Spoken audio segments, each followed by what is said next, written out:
Hey, what's up, players? WWE Hall of Famer Teddy Long. I just want to endorse some of my brothers that are doing an outstanding job of podcast. I'm talking about the first Black Champ podcast, one of the greatest podcasts of all time, and it's growing and growing each and every day. Talking about my man, J.R. Bang and Champ from the Port.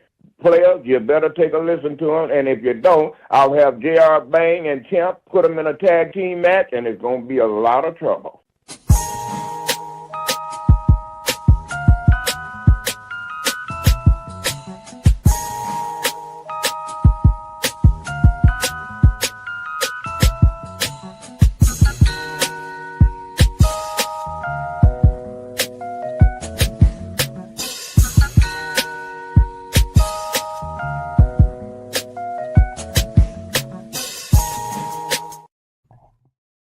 Oh, Hey, yes. real quick, wait a minute. You said the 26th? Yeah, that's like not this Sunday, but next Sunday, I think. I'll text you. Right. Okay, for sure. Good deal. Hey, man, it is July 13th, 2025, man. And man, on what was it, July 9th of 2017, a show was created for the unconventional wrestling fan. A show was created to talk about wrestling like nobody else in the world. And over time, man, so many great things have happened, both personally and professionally and podcast wise. And we will talk about that. And we will also keep talking about wrestling like nobody else in the world. Man, get ready, because it's the 8th year in a row that you are now tuned into the first Black Champ podcast. And, you know, even though it didn't start this way, it is the reality today. I am the podcast Intercontinental Champion, your podcast Intercontinental Champion, Champ from the Port. And I am J.R. Bang, celebrating 8 years of that, what you see right there. Make sure you rate, like, subscribe, download, wherever you get your favorite podcast. Barbershop Network is the home. You see we got the merch right there. Shouts out to everybody who's been with us day one. We got some day one folks out there. Also, like to shout out the Barber's Chair for being the home of FBC for the last couple of years. Make sure you follow us on everything, the FBC POD. You saw Camp flexing the merch. Y'all go ahead and get that. That's still available. But man, feeling good, feeling great this morning. The most I slept in quite some time. Definitely needed that. But before we get into anything wrestling, like to shout out Camp from the Port for even putting this in the atmosphere. Remember me and him having a conversation while I was in Silver Spring, Maryland. Think it was like my second year there. I wasn't doing a lot of stuff like content wise. I was really focusing on work, but we always talk wrestling. I mean, we've known each other for over 20. Hey, do you realize that the day that I fly to Atlanta, it would be the same day that we moved to Atlanta?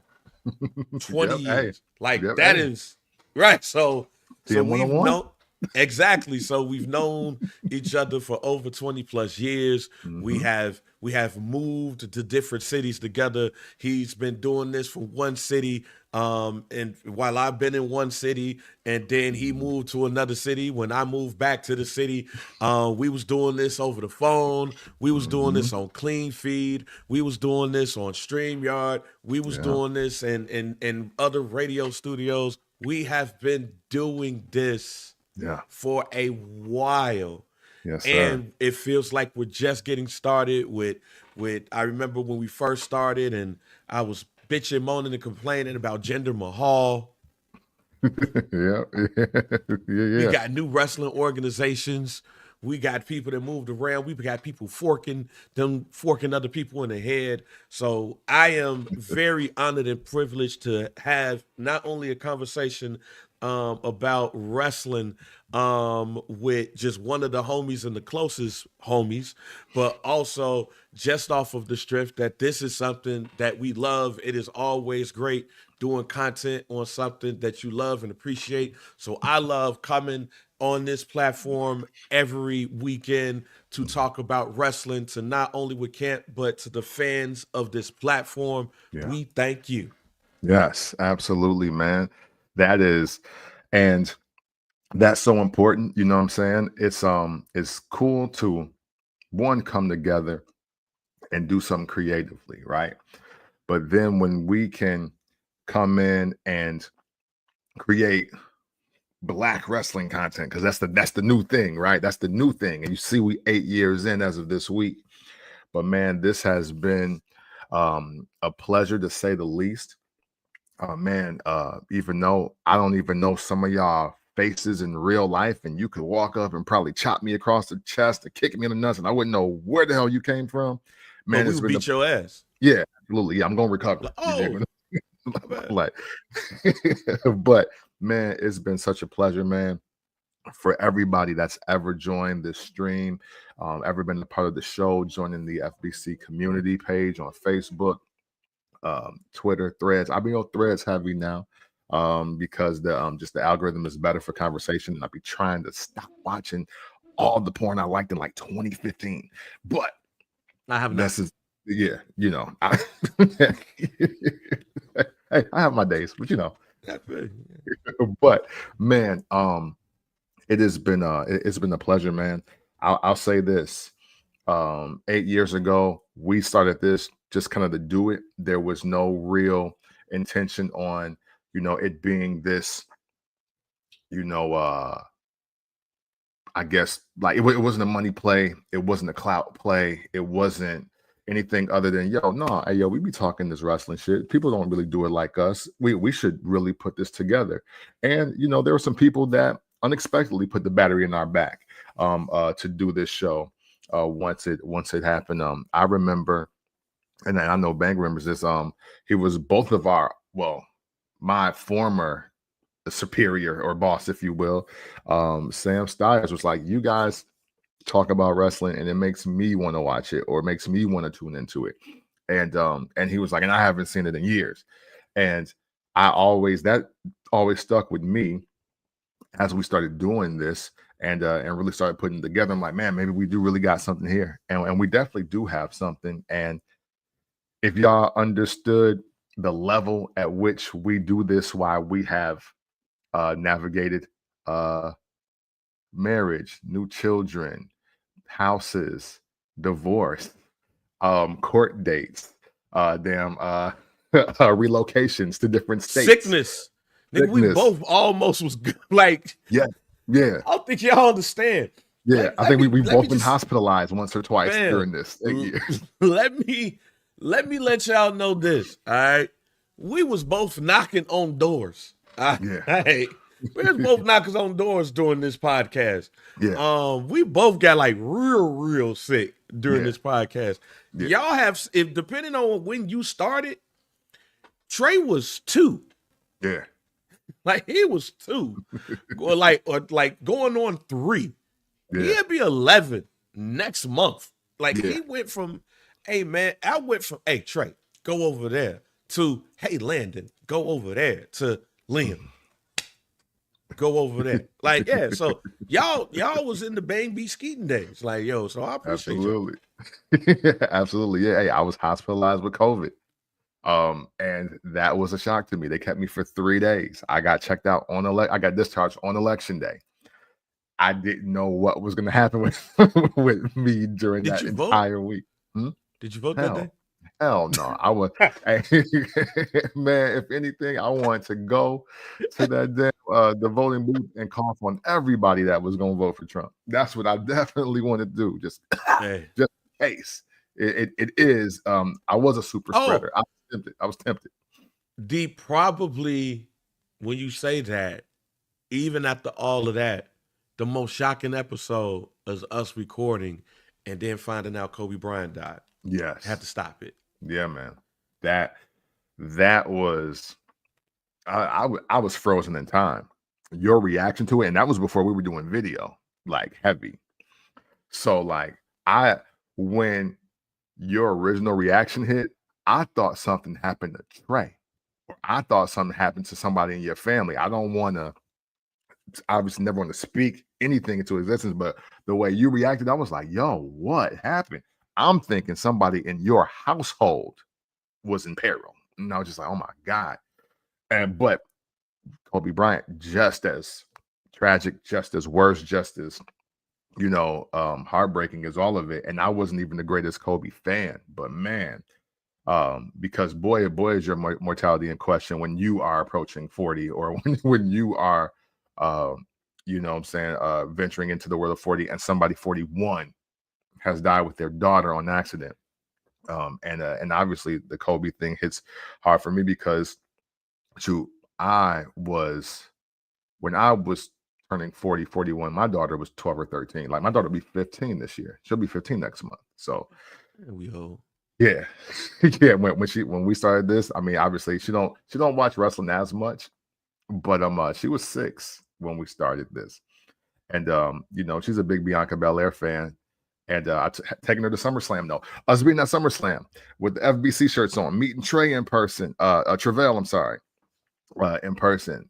Great moment in time for the FBC POD. And I had this shirt on, I think. You know what I'm saying? Just a few more washes than that time. Yeah. So yeah, man, we've been doing this, and like I said, this is one of those things that, like what Camp said, is labor of love and everything. This is something that we love to do. We love to talk about. Says shouts out to people like Donnie said his first episode was the oral history of JYD. Hey. Shouts out to Jonathan the Hood. Like, shouts out to Jonathan Hood, Sean Knight, who's been vocal supporters of this podcast as well. Shouts out everybody who's bought some merch. Shouts out to everybody who's listened, retweeted, tweeted, Instagram, passed the word.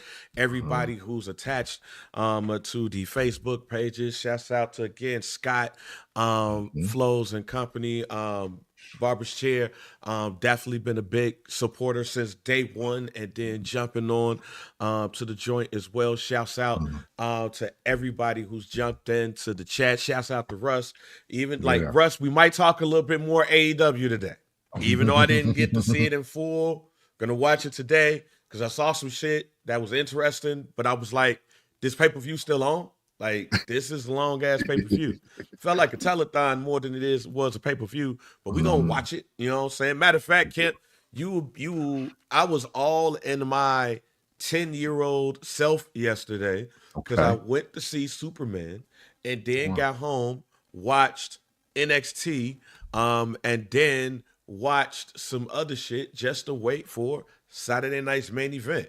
So I was really like a nerd. Like, the only difference between me and some of the other people that was doing the same thing is that I get ass. You know what I'm saying? I have sex with my wife. There you go. Some of those same people don't. You know what I'm saying? So congratulations to me. You know what I'm saying? You're right. But yeah, it was just before we goddamn well, it's a couple of people that did the trifecta I did, and they just went to sleep. Just went to the crib. You know what I'm saying? Just went to the crib. Like, all right, hey, Jergens and Puffs. Jergens and Puffs. How do I feel about Superman? I thought Superman was decent. I thought this Superman reminded me of Iron Man, like, and just how it started off the universe and everything. It felt like a clean slate. I like the campiness of it. I'm actually going to watch it a little bit later today. Don't ask how. Shouts out to Kier. But I like the campiness of it. It started off slow. At first, I was like, what the fuck we doing here? But then when it got to it, it's like, all right, bet. But I did dig it, and I think it's a good start for the DECU, whatever they call it. Oh, okay. I dig it. A couple more shout outs I do want to say because one of them holds one of my funniest moments on the show. Shout out to Boogie D because Boogie and John on the show. That was pretty hilarious for me. Yes, and also, man, we got shout out to FBC Tag Team Champs, man. You know what I'm saying? Plus and Nails, man. Thank you guys. Man, it's again, man, hey, look, it's just been a pleasure. It's so many things that we could say about the show, but I mean, hey, look, we're 8 years in and still growing. We're now at hundreds of episodes, even with the ones that we've missed. We still at hundreds of episodes of this thing. God bless the days where we had bad audio, but we're doing emergency shows, and we were doing it as breaking news was happening. If you've been around that long, man, and you remember those days, the oral histories, which really, honestly, opened up the audience. I mean, as you can see, Donnie is here because of one of those episodes. It's just been great, man. I love doing this on my Sundays. It's one of the things that has me looking forward to Sundays in general, and I'm not going to put a timeline on how many more years. You know, people say, "Oh, 8 more." It's like, hey, man, look, how about we just keep talking wrestling because that's just what we do. You know what I mean? It is. and it just be that. You know what I'm saying? We're not obviously. If this can get us some WrestleMania tickets, we on deck. You know what I'm saying? We'll do the 2 night. We'll spend a weekend wherever y'all gonna do it at. You know what I'm saying? But don't be fooled. We are far from done. And as we get more established and bigger in this space, as well as just in life, you will see us at the PLEs. You will see us throwing the parties. Man, we've been talking about a lot of things under the wraps, but we don't want to talk. We want to do. But most importantly, it is, as Ben said, start and finish with thank you. And real quick, I just got a text from my wife said, "Did you tell people we had sex on the pod? We have sex, baby."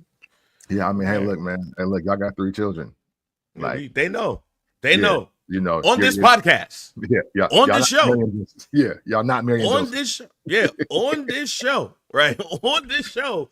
They went from seeing a 2-year-old to a 10, 6, and 4-year-old. They've heard. I was going to say to the third 2-year-old. You're right. Yeah. They've heard 3 different kids on this show in 8 years. They know. They know. They know. They know. They know what's going on over here. Yeah. They know what's going on over here, baby. You know what I'm saying? And I would like to thank my wife as well for look. Let's just be real, ladies and gentlemen. This is the extremely real part of the podcast. For sure. As Cam said, this is a labor of love. It's not like we're drawing a hefty amount of money from this joint. Buy some t-shirts, by the way. You know what I'm saying? Right.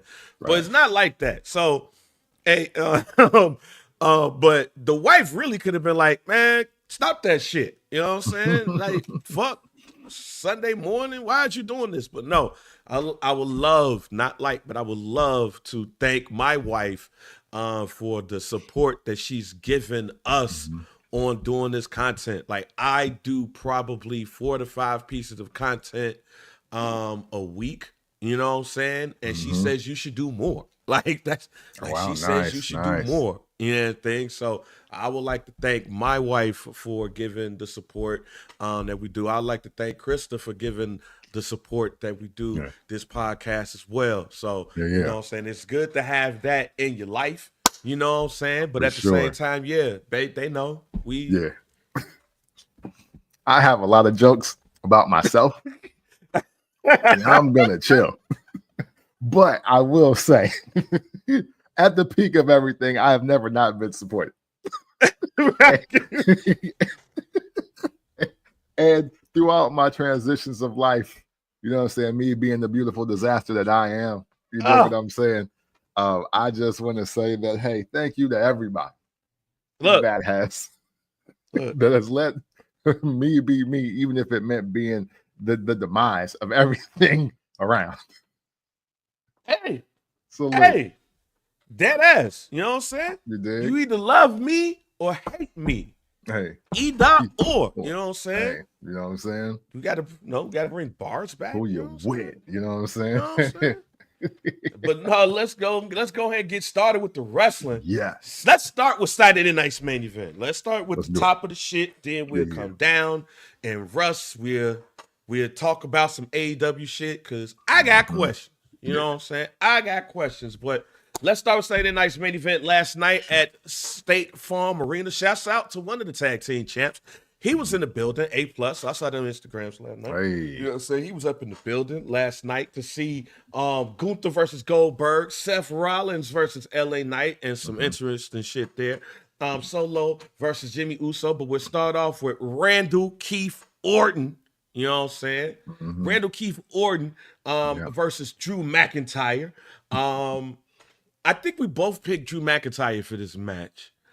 I So, believe we both picked Drew McIntyre for this match. Yeah. But before we even got to this match, yeah,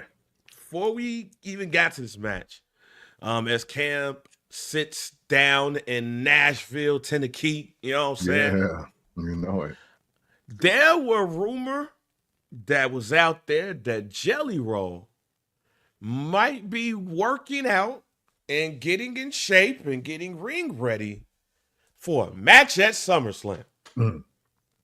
So now, I am not going to deny that, but I know from one lens, Jelly Roll is like this country megastar, right? That's to the world. In Nashville specifically, not only is he that, but he is a advocate of just reform, like just the criminal reform, just citizen reform. He has one of the most popping bars now on Broadway, Good Night Nashville. Definitely recommend going there. And I do mean that even if you us, because he got the spot. He got the spot where we at. All right, that's what I was gonna ask. Yeah, and everybody else too. You dig? But like, hey, look, hey, he was in there and performed, and then they played Bone Thugs and Harmony for the love of money. Like, yo, that's how far he going with it. Wait a minute, did they do a line dance with it? Did somebody like foot it? Oh, nah. hey, nah, but high key though, we do need to do the line dance classes though. When they go out there and you can like make up your own joint. Hey, listen, high key fire, because you ain't got to do it to George Strait. You ain't got to do it to it. You can do That's it. That's what I can. You do a line dance and damn it. Look, black community, we do a lot. I went to Cleveland to my cousin Bar. Shouts out to Sam Silk. I like to thank him as well. They got a line dance in Cleveland for every goddamn song. I was Straight like, up. why? Why we got a line dance to this? Like, what are we doing here? So all I'm thinking is if he playing Love or Money, I could see the love. Yeah. Line dance. And, you know what I'm saying? I learned too. Yeah. So and John Bon Jovi got a spot too. Very, very rock based. Like, yeah, we I ain't been in the Dre and Snoop joint, but yeah. Wait, Dre and Snoop got one too? Yeah. If it's not open yet, it will be. Matter of fact, here's an update for y'all just on some Nashville live talk before we get back to Jelly Roll. So Jelly Roll got a spot. John Bon Jovi got a spot. Snoop and Dre getting a spot if it's not already open, and Post Malone got a spot. God damn. Yeah. So, yeah, the vibe of Broadway is about to get real diverse. Little Vegas, just like Mid-South Vegas. Yeah, absolutely, and they doubling down on that. But East Nashville's still the spot. That's where you can get your THC drinks at. If you're not really drinking, you know what I'm saying, go to Graham's Garage. You can go to man, what's my part? Was it not Slauson, Paulson or something like that? I don't know, but East Nashville, Tiger Bar. Shout out to Ben at Tiger Bar. He ain't watching, but shout out to you if you ever see this. Yeah, it's lit. East Nashville is still a spot. Shout out to Starlito. But Jelly Roll, with all of that, is also just become the ultimate redemption story. And a big part of his story is him losing all this weight. And because obviously he was good, Twin Towers-ish, you know what I'm saying, on the size tip. But he's been making remarkable progress. Obviously, it's very noticeable. I think when he started this year, he was already down 100. So I think now, yeah, right. You dig? So and obviously he's lost even more. Even as I saw him last night, I did not make it out to Bridgestone because I was at Opry actually. But he's probably lost probably the next hundo.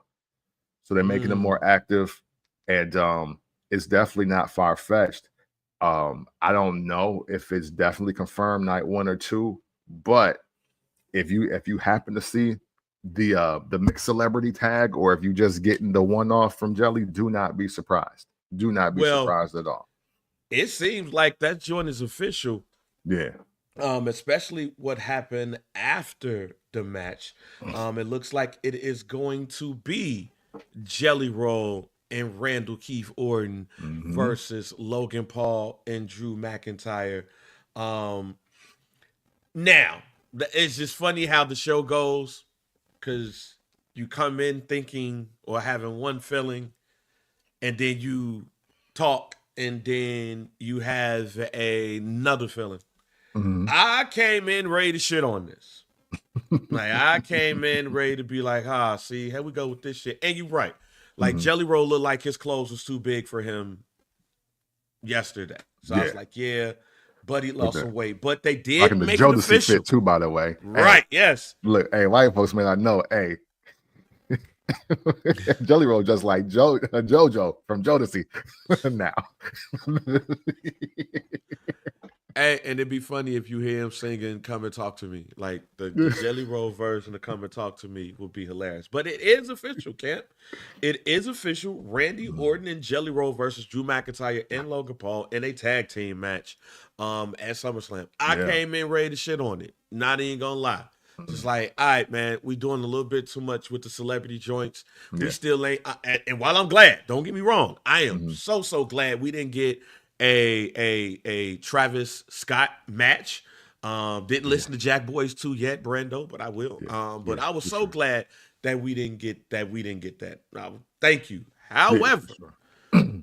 we should have got something if we was gonna have him be a reason why somebody like loses belts and shit. We should have got something. Exactly. But we're getting Jelly Roll, and we're Mhm. getting Jelly Roll versus with Randy Orton. But he is by far the least experienced person. You got Logan Paul, who's like there now, I Yeah. guess. So how do you feel about what we will see at SummerSlam? Man, so okay, so product wise, well let me go for the city wise first, and then we're gonna go product wise, right? You dig? That's because that's what it's got to be, Select Brandon. crack. Every Select rock. time. You know what I'm saying? And yes, Nashville is a sneaky great city. And it's getting greater by the week. I can't wait to the end of this month.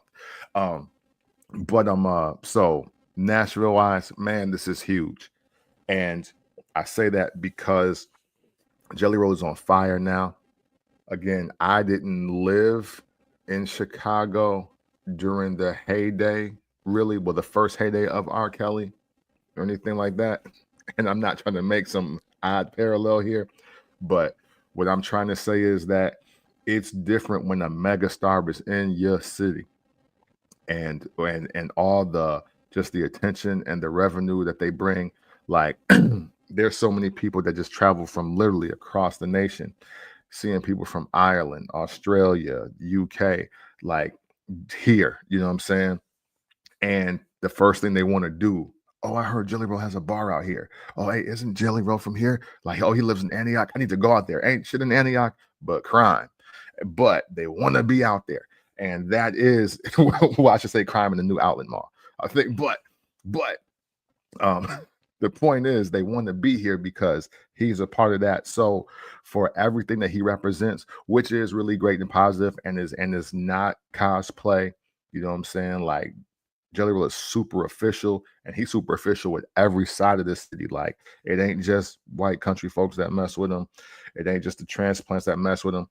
Like absolutely a thing. Absolutely a thing. And we might have to talk off air. Um, but it is great to see a different look of what Nashville is, because a lot of the people that you think represent Nashville, one ain't even born or raised here. They not from here. They just making music here. So to see him as a person really from the dirt here that's becoming something, it's going to be an amazing look for the city as a residual impact. Product wise, though, I am not looking forward to this. I am looking forward to this because so far, Jelly Roll as an in-ring performer looks like all of the celebrities from the 80s. They do the they do the okay, I've been hit. I'm registering what it is. And now I'm gonna react. It's overly scripted, and I know he's trying to sell the moment, but The in-ring celebrity has just evolved so much that I don't know if they're going to get him quite up to speed by that time, because he's giving me Drew Carey at best vibes, and we way off Drew Carey at best vibes, considering that Logan Paul and Maria Menounos and just other celebrities have already come into the WWE ecosystem and have just done so much greater just on both ends of the mic and the ring. Yeah, that's my fear. Like, we've done so well with the Logan Pauls and the Bad Bunnies, and going Yes. back to the Maria Menounos, and even Snooki performed a Yeah. decent. See Russ, to Banks' point, Snooki though. I don't think he gonna give us a Snooki performance though. Yeah, like, that's my fear. But the only thing that gives me hope about this is that he's a big guy. Mm-hmm. So all he has to do is work at a somewhat big man level.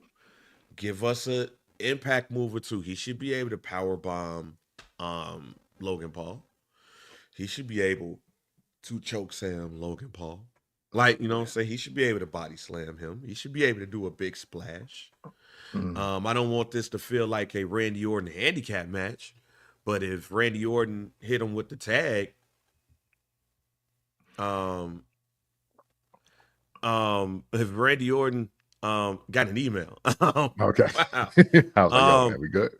Yeah, if Randy Orton hits him with a tag, and he gets a splash in or two, you know, that works out. Maybe it is a RKO combined with like a splash afterwards. He don't have to get on the top rope, get to the second rope, you know what I'm saying? Splash somebody. 1, 2, 3, call it a day.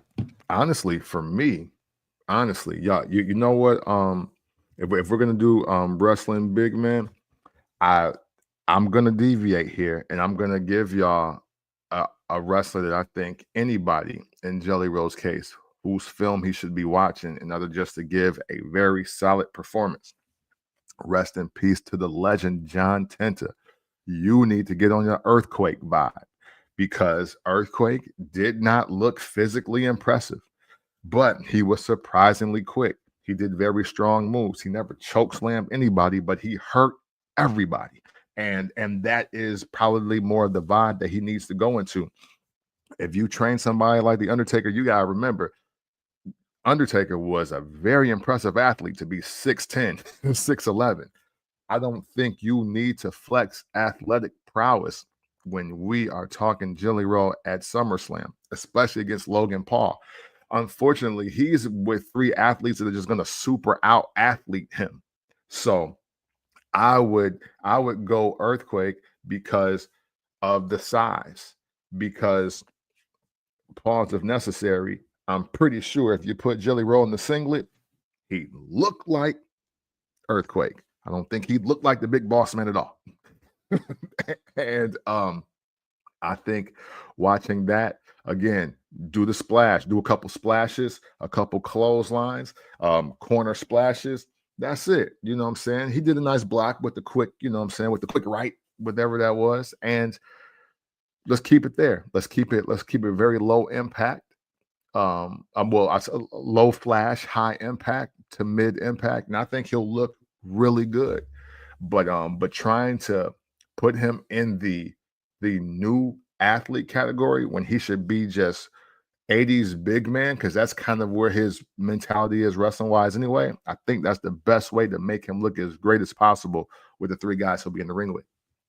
Yeah, well, we'll see what happens with that match, but it's going to be very interesting how he looks compared to some of the other guys, especially as we had said before. When you look at some of the celebrities who's gotten in the ring, how is he going to look? Like, we can say what we want to, but people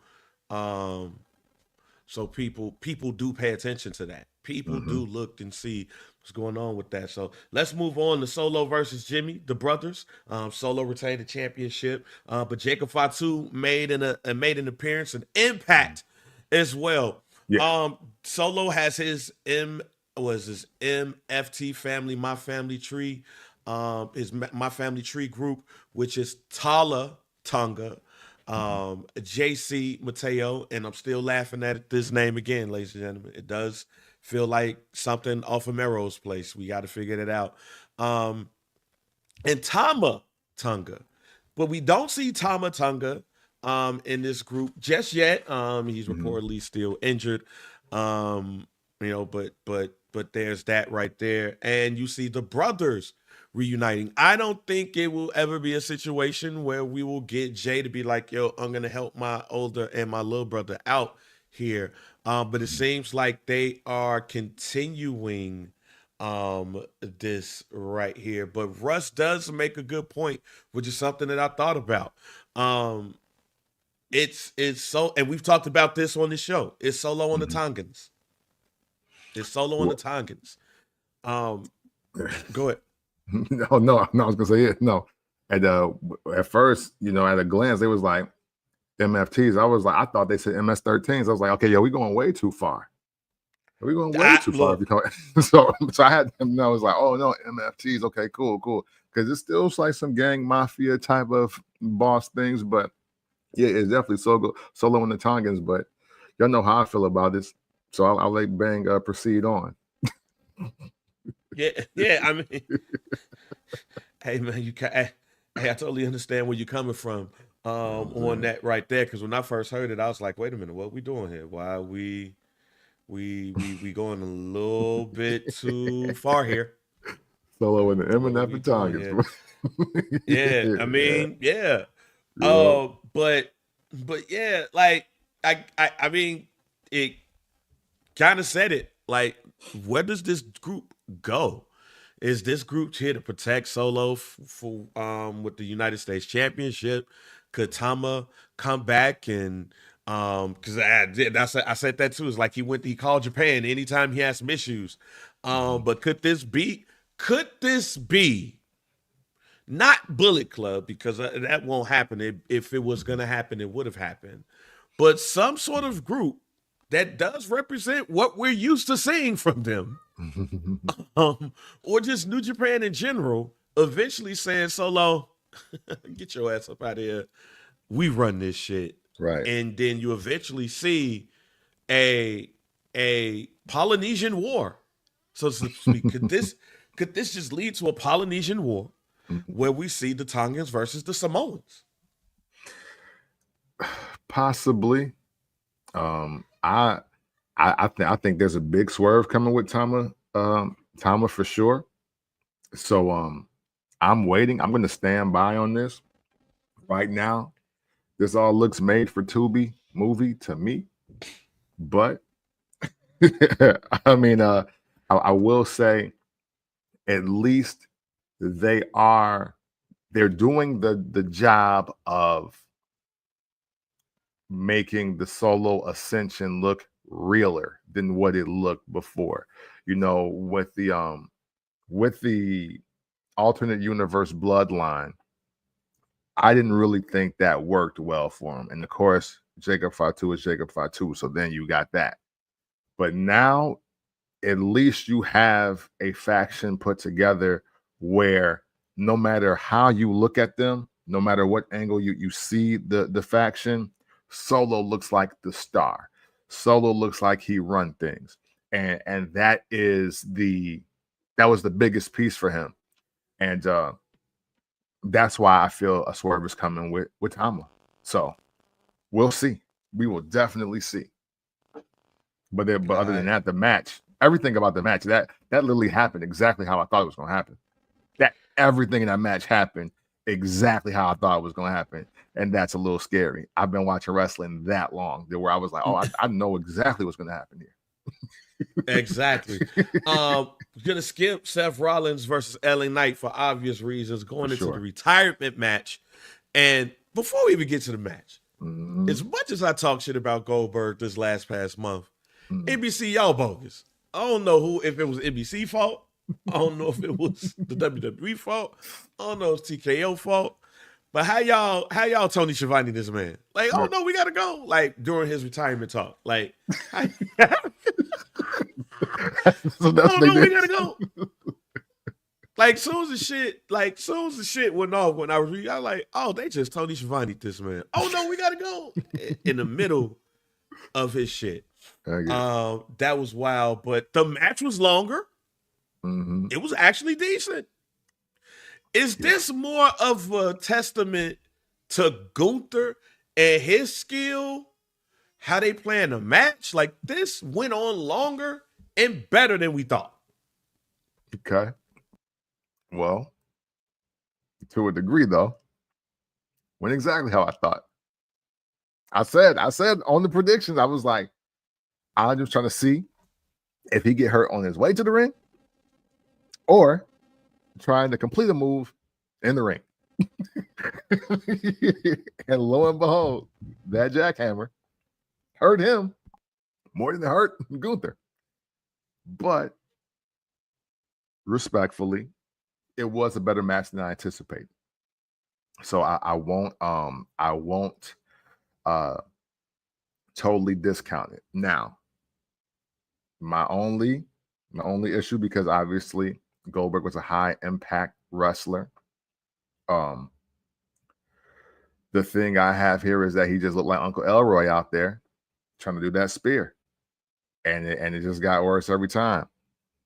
Uncle Elroy, next Friday vibes for every single spear that happened that night. But I mean, I get it. But oh yeah, absolutely. Absolutely. But here's the thing though.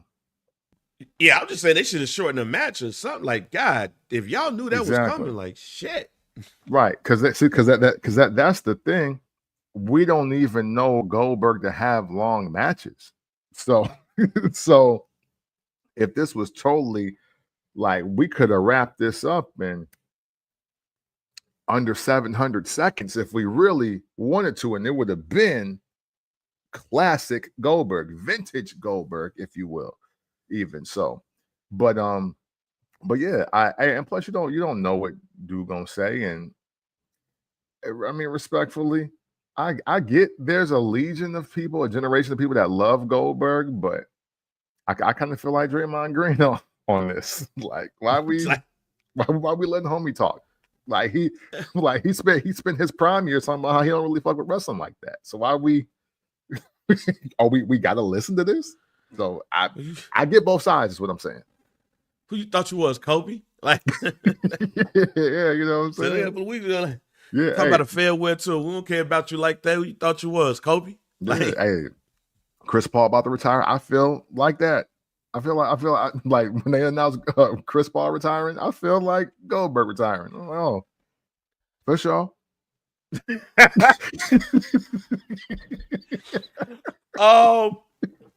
I want to send an apology to Doug Dillinger. I thought he was gone. I thought Doug Dillinger was gone. Yes, when they did that shit, when they was like, hey, we got some celebrities in the building. Somebody's been Goldberg since day one. Doug Dillinger, head of security, former head of security. I was like, I thought he was dead. Oh, he alive? And look good. Like, look decent. Like, yeah, it's not like that he's dead. He looks like he look vibrant. Yeah, he looked like a vibrant, healthy 70-year-old young man. And I was like, oh. And it's like, okay, I felt bad. I want to send him. That's my apology to Doug Dillinger. I thought you was gone. My apologies. Ernest the Cat Miller. Yeah. Like, I ain't know. Like, I mean, I knew he was like alive. He's been wrestling. Right. I was just like, what are you doing with your life? You just doing karate still? Shit? Like, okay. But he was like okay, let me just say this. Mm-hmm. Goldberg looks like somebody who just had no friends in WCW. I don't know if I'm the only one, but no, hey, listen, with respect to everybody around him, that's your crew on the retirement walkout. That's what I was gonna say. Like, so when Doug Dillinger popped up, I was just like, I was shocked he was alive. But then I was like, okay, who else here for WCW? And like the Cat was there. I was like, yeah, I was right. He looked like he had no WCW friends. Yeah. And I don't even count DDP there because you don't know. Because they gonna troll anytime they mention WCW, DDP pops up. Yeah, absolutely. Like anytime. Absolutely. These motherfuckers could be like, oh man, we got a number of people from WCW in attendance. Yoshi Kwan and DDP would be in the back. Like, one thing they're gonna do with DDP is bring him around for WCW and wrestlers who need like help. Like, and they got the help and they got it through DDP and he gonna pop up. Like Absolutely. They have no other. They don't do that shit with the Steiner brothers. Right. Yeah. DDP. Like, you gotta think DDP is like the Dick Clark of WCW. Like to this point, it's like, oh, you just should expect every time it's mentioned, just like New Year's Rockin' Eve, like, like Dick Clark was there until Carson Daly just was one day. But yeah, no, they're everything. I think DDP is also everybody's friend because he has the most interesting wrestling story of like, well, I kind of started like 35. So you know what I mean? Even though he was in the industry and around, but his wrestling career starts way later. Bingo, Russ. Boom. Bingo, Russ. Them niggas didn't even try out DDP. I mean, Booker T. They ain't like, oh, Booker T. WCW. We got to slide. That's my point.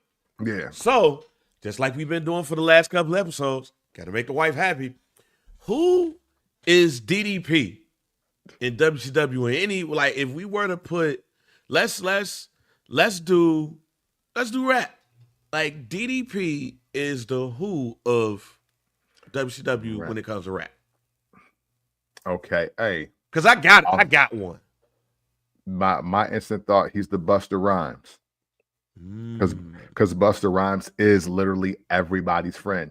There literally are no even attempted diss records at Busta Rhymes, and to prove that point and to stable it even more, when he hopped on the Hail Mary joint with M and 50 and them, Busta Rhymes, Gyro and them still didn't diss Busta Rhymes. They were just like, yo, why are you doing this? Like, we don't even want to diss you. Like that's, but he's just like he's responsible for Stove Got Cooks, he's responsible for OT Genesis, and that's New York and Cali. He's got the Chris Brown feature, but he's also on a song with Snoop Dogg. Master P loves Busta Rhymes, but so does Uncle Luke, and so does Common. Like there, you can't go into any pocket of the world in hip hop and Busta Rhymes is not loved or respected. So I'm gonna go DDP as Busta Rhymes. I was going to go, and I am going to continue to go, that DDP is Fat Joe. Okay, I'm not mad at that either, though. And the reason why is because of the stories that he has. I don't know if they're true or not, but they very interesting all before wrestling. Like all of his, I ran a bar and every wrestler came in that story. I'd be like, is this shit true? But has Fat Joe ever been lauded as a, like Busta Rhymes, you let people tell it, he never losing the verses. Yeah. DDP losing a couple of verses. He losing a couple. But is he like Fat Joe and he got some joints. Yeah, he got some joints. You know what I'm saying? Late in his career is when he really got popping. After a couple of people passed away. Like, okay. But and he had some joints. Like DDP had the Macho Man joints, you know what I'm saying?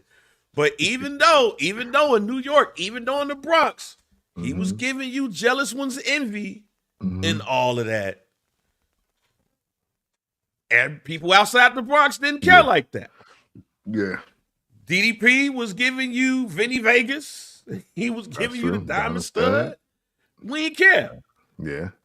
But when a couple of people moved on, we started looking at DDP. Next thing you know, he was on MTV getting DDT'd by Raven. You know what I'm saying? He I'm not had a mad at banger that. with Goldberg, you know what I'm saying? He was up in there with Macho Man, Sting, and all of that stuff. And like I said, he Yeah, fought back to NWO by himself. You know, he that's could have true. went and slid with the homies, but he was like, nah, I'm over here. So when you Yeah, think about it, DDP versus the NWO could have been Rockefeller versus Terror Squad. You know what I'm saying? That's that's what, true. no. That's true. And Man, then like, because Pun dies, and it's like now they're like, now what you gonna do? Because he kind of started it, and now it's you now. yeah, like so. Okay, and I'm not. No, I'm not mad. I can see DDP is definitely Fat Joe. That's what I'm saying. And now since he's a great storyteller, he got the podcast with the Joe and Jada. They had him on Stars. He had his own show on Stars and Yeah. stuff. And again, DDP got DDP yoga. And Mm-hmm. anytime there's a wrestler that need help, they call DDP. You know what I'm Yeah, saying? Let that's them true. stay with you for a little bit, and then next thing Yeah. you know, they can walk. Yeah. Or they ain't on crack. You know what I'm saying? Like, and, and the real rappers that really know they do vouch for him, like Crazy Bone has vouched for a Fat Joe story. It's like the scene in the Breakfast Club. Malice said that Clips, the name, is from the Full Eclipse crew, which was Fat Joe's crew. So that was a story that's vouched for. Yeah, you may not be wrong on that. Yeah, like hey, again, we don't know because now he telling stories and nobody's saying anything. But 6 years ago, 6-7 years yeah. ago, when he was telling the stories, people was like, "Yeah, no, that didn't happen. No, salute to Fat Joe. Yeah, that happened." No, DDP be like, yo, when I was running the bar down in Florida, all the Yeah, wrestlers just come up in there. Next thing like, okay, all right, DDP has turned into like Fat Joe has turned into the most interesting man in rap, and that's what I think that DDP is turned into with DDP yoga and all of these old stories. So yeah, that's why. But anytime they say, yo, WCW in the building, here come DDP, hey. yeah, absolutely. And no, he can't move his neck and all that shit like that. But that's all. Like, we need to get more before we move on to Seth Rollins and LA Knight. Mm-hmm. Outside of the people we consistently see, Mm-hmm. and outside of the people that are in other organizations, who are 3 other WCW members that they could trot out there other than DDP? Because maybe ain't nobody else. Maybe they all gone. I don't know. Maybe they got deals with somebody else. I'm trying to think of 3 other people that they could trot out there to promote WCW other than the people that we already see out there. Like, we already see the Steiner brothers. They seem to put them on the WWE side since their son and nephew is right there, and everybody got NIL deals and stuff. Sting is AEW; he got the deal over there. Lex Luger in the wheelchair. You know what I'm saying? Like, is there anybody else that they can call to say, "Hey, when we say WCW name, we need to put you on the screen"? Legends deal, sign it. Man, so I'm gonna go. I'm trying to be in that spec where like maybe everybody for pop purposes is maybe like done or unfortunately gone, like literally. So I think it's time to start catering to the ones that was just there and just know. Because obviously, it would be cool if you could do a like a Jericho or something like that, but we know the vibes with that, Um but first person that came to my mind, because honestly, he was a big part of WCW and me watching personally, Kidman, even though obviously, like, depending on where you are, you might blame, like, remember when he in the WWF and the WWE? But Kidman, to me, I thought, man, in WCW, he was one of them. For me, hey, Ross, I'm right with you. And Russ, I'm right with you too. Hey, look, but they already kind of like doing something with Conan. Buff Bagwell is obviously my guy, and he's and he also just kind of reported that Marty Jannetty about to die if he ain't already. And he's not he's not a gigolo anymore. Yeah, man. Marty Jannetty reportedly he might be on the way out. with just the I think it's like a knee injury or something like that. I seen the post from Buff Bagwell last week, which that was kind of rough. And of course, hey man, that's a wonder kid, Alex Wright. But see, you know what I'm saying? See, these are my guys. And I think there's a lot of greatly under-celebrated mid-carders that were in WCW that could use the love, and I think the pop would be bigger than expected. I saw Chavo might be making a return to the E, so that might be a conflict of interest, you know what I'm saying, as far as promoting him as WCW allure. Mike Tenay, I've always wondered what Mike Tenay thought about the WWE in general. So I don't know. Yeah, I don't know if he'd be like, yeah, fuck all that. I mean, I don't know. Because Mike Tenay didn't show up anywhere after that final Nitro. So I don't know. Look, man, they gotta. I could tell, because see, what I'm about to say is, unfortunately, they either signed somewhere else or they did. Yeah. And I just want to be sure. So I went to Ranker and looked at their list of the top WCW wrestlers of all time. And only like 2 names from outside of the people we know like came up. So Sting is ranked number 1 with Ric Flair number 2. Moved them out the way like I told you. Road Warriors, they're dead. Yep. Dusty's gone. Yep. Booker T is more identifiable with WWE now than he is WCW. Yep. Goldberg, I told you about Scott Steiner. Chris Jericho, AEW. Scott Hall's passed away. Rey Mysterio, more identifiable with WWE than he is WCW at this point. Lex Luger, wheelchair bound. Roddy Piper, dead. Eddie Guerrero, dead. The other name, the number 1 name that came to my mind, pops up at 14 on this list. I don't know what his relationship is like. But can somebody call Ricky the Dragon Steamboat? Oh, that's easy. Ricky the Dragon Steamboat is he always WWE legend alumni. He the one that come out that actually do the moves. Yeah, can somebody have Ricky Steamboat before, like, when they call DDP? Can they call him too? Because again, like Kevin Nash, more WWE. Rick Steiner, they make it seem like he's more WWE. Cactus Jack, Mick Foley, I don't know what that relationship is, but he's more WWE. Hogan, no. Chris Benoit, no. Man. Macho Man's dead. The Giant is in AEW. Diamond Dallas Page comes in at 22 on this list. So that says you a lot. Dean Malenko, sick. Steve Austin, WWE. Vader's gone. That's your top 25, which comes to, when we get to 28, we got to get Arn Anderson and Tully Blanchard. Just put them 2 together. Even though they the brain busters together, they still 4 horsemen. If you could see where they at though. If you could cycle this, if you could cycle this, like one WCW mention, we have DDP. Then the next PLE, we have Arn. The next one, we have Tully. The next one, we have Ricky the Dragon Steamboat. That's cool. But if you go through, and this is wild to say, if you go through that ranker list, damn near everybody on the greatest wrestlers in WCW history are gone. Yeah, man. They even tried to pull it with Barry Windham and Mike Rotunda with the U.S. Express. Right. It just took their ass.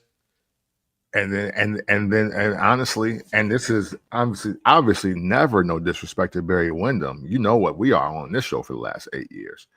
And even I got a name for you. Mike Rotunda, but unfortunately now we live in an era where they could show Barry and Mike and they could be like the lineage of Bray Wyatt, and that's going to get a bigger pop than anything they did in WCW.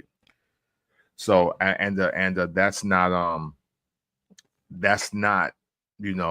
us trying to be disrespectful, but unfortunately the lineage of their sons and nephew in this era supersede what they did in WCW, depending on how old you are. So, yeah, hey, and yeah, Ricky Steamboat be everywhere.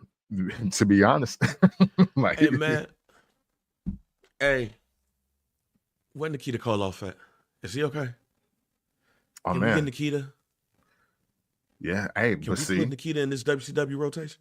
but look though, and I'm just playing. I'm playing new school advocate, not even devil's advocate, new school advocate. Can you really have Nikita Koloff show up now in 2025 when one of the key phrases to start any argument is cultural appropriation? Can you do that?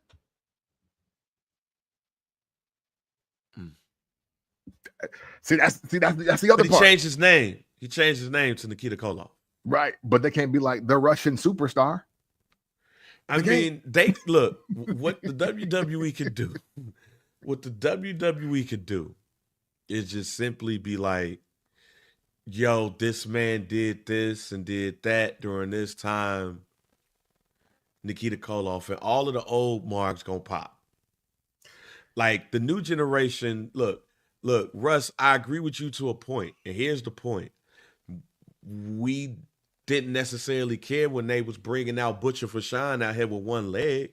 Facts. But we paid respects. Like, that's what I'm saying. Yeah. Like, Yeah. we pay respects. Like, nobody is mega popping DDP at this point. Yeah. All we're saying, and we're not even asking for a mega pop.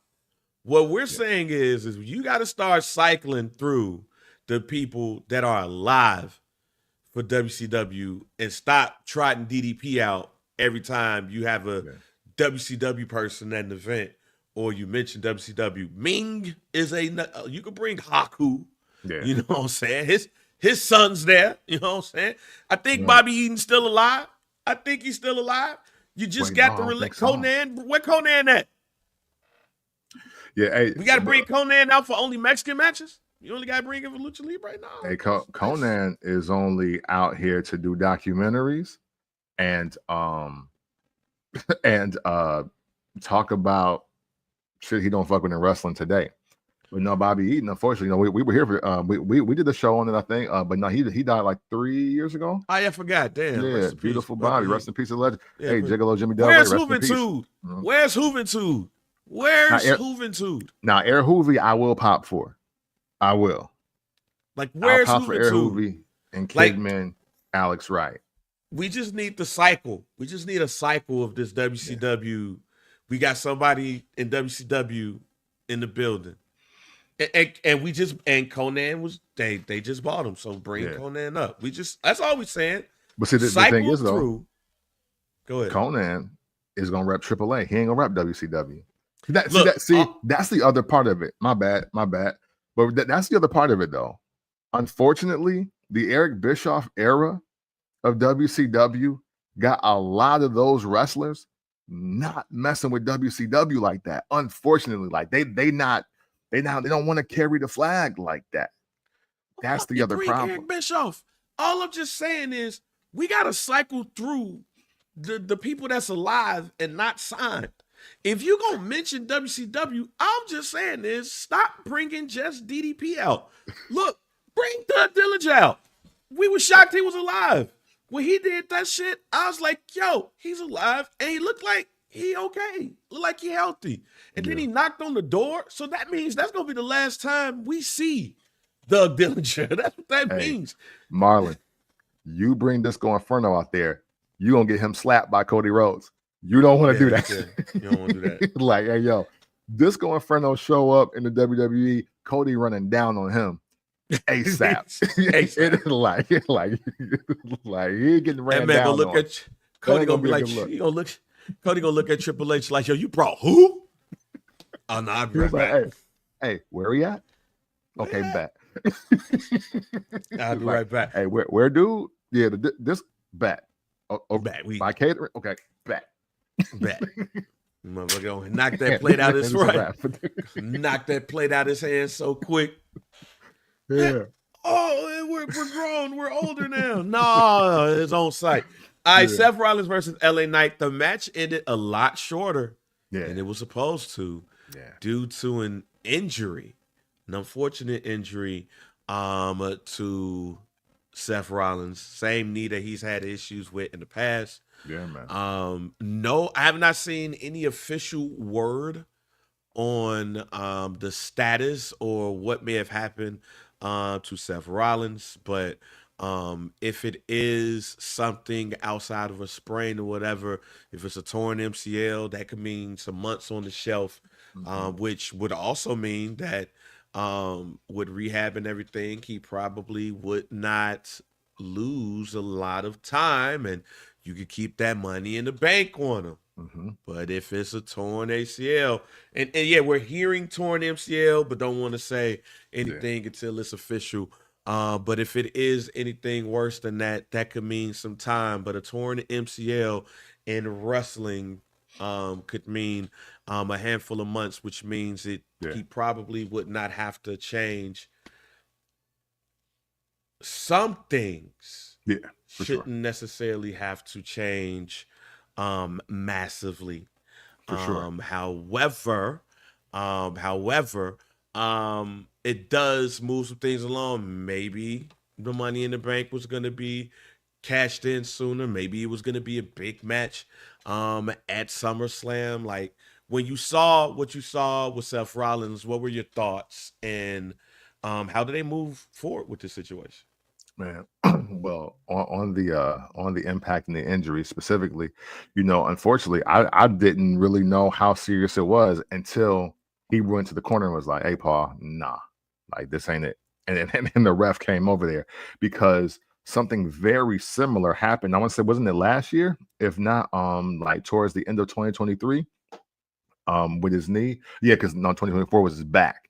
So I kind of never truly know how hurt Seth is because he also is historically known to kind of like wrestle through it if he can. But last night, that looked like, hold on, that's not what we signed up for. Like this ain't kayfabe no more. This is real life. Yo, I gotta show up injured. My daughter's at home, right? Um, Obviously, very unfortunate. Y'all know how I feel about Seth Rollins. I've been saying for the majority of 8 years of this podcast that he's the best wrestler in the world. So I'm obviously disappointed by seeing it. Obviously, speedy recovery. However, though, I do think at the same time with this going on and this injury, I don't think Seth Rollins in totality has to skip a beat. They may just have to pivot some of the story because, again, if we're going with just the long form storytelling aspect of this, he did say the future of this industry runs through me. And right now, the world is high on Brian Breaker, and he has the money in the bank, a briefcase, that being Seth Rollins. To me, honestly, especially with Heyman out there, this is now Bronson Reed and Brian Breaker's time to shine. Bro, they better make the best and the most out of this third and fourth quarter.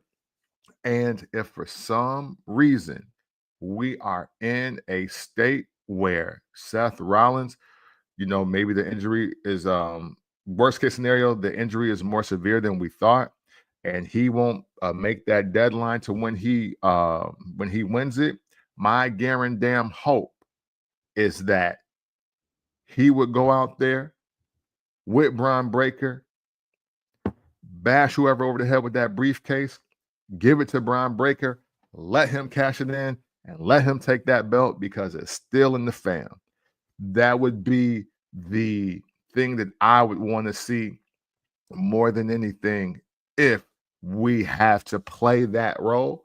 However, I do think that we're going to be in a position where Seth Rollins just has to play the back, but Bronson Reed and Bron Breakker just run roughshod over the E, get them in more singles matches, maybe tag team matches. They could become tag champs in the process. Who knows? There's still an ample amount of opportunity left for what they're doing. And now with Seth Rollins being a part of a faction and being injured versus being solo and being injured, And with the mind again of Paul Heyman, with all of them, they should be able to make this look seamless or like it was all planned versus pivoted. And I'm kind of interested to see how this looks versus some of the other times that he's been injured. So one of my favorite storylines back in the day was when okay, little kid is waking up. One of my favorite lineups back in the day, or not lineups, but storylines back in the day, is when Kurt Angle got hurt and they made him GM of SmackDown. And it was Matt Morgan, I believe, and Luther Reigns on each side of him. And they were still whooping people's ass. And then when he was healthy, he popped up out that wheelchair. There you go. If Seth Rollins is not torn the ACL, if he's only torn his MCL, Seth Rollins is gonna miss SummerSlam. Yeah. He ain't missing shit else though. Yeah. He's missing SummerSlam and maybe Survivor Series.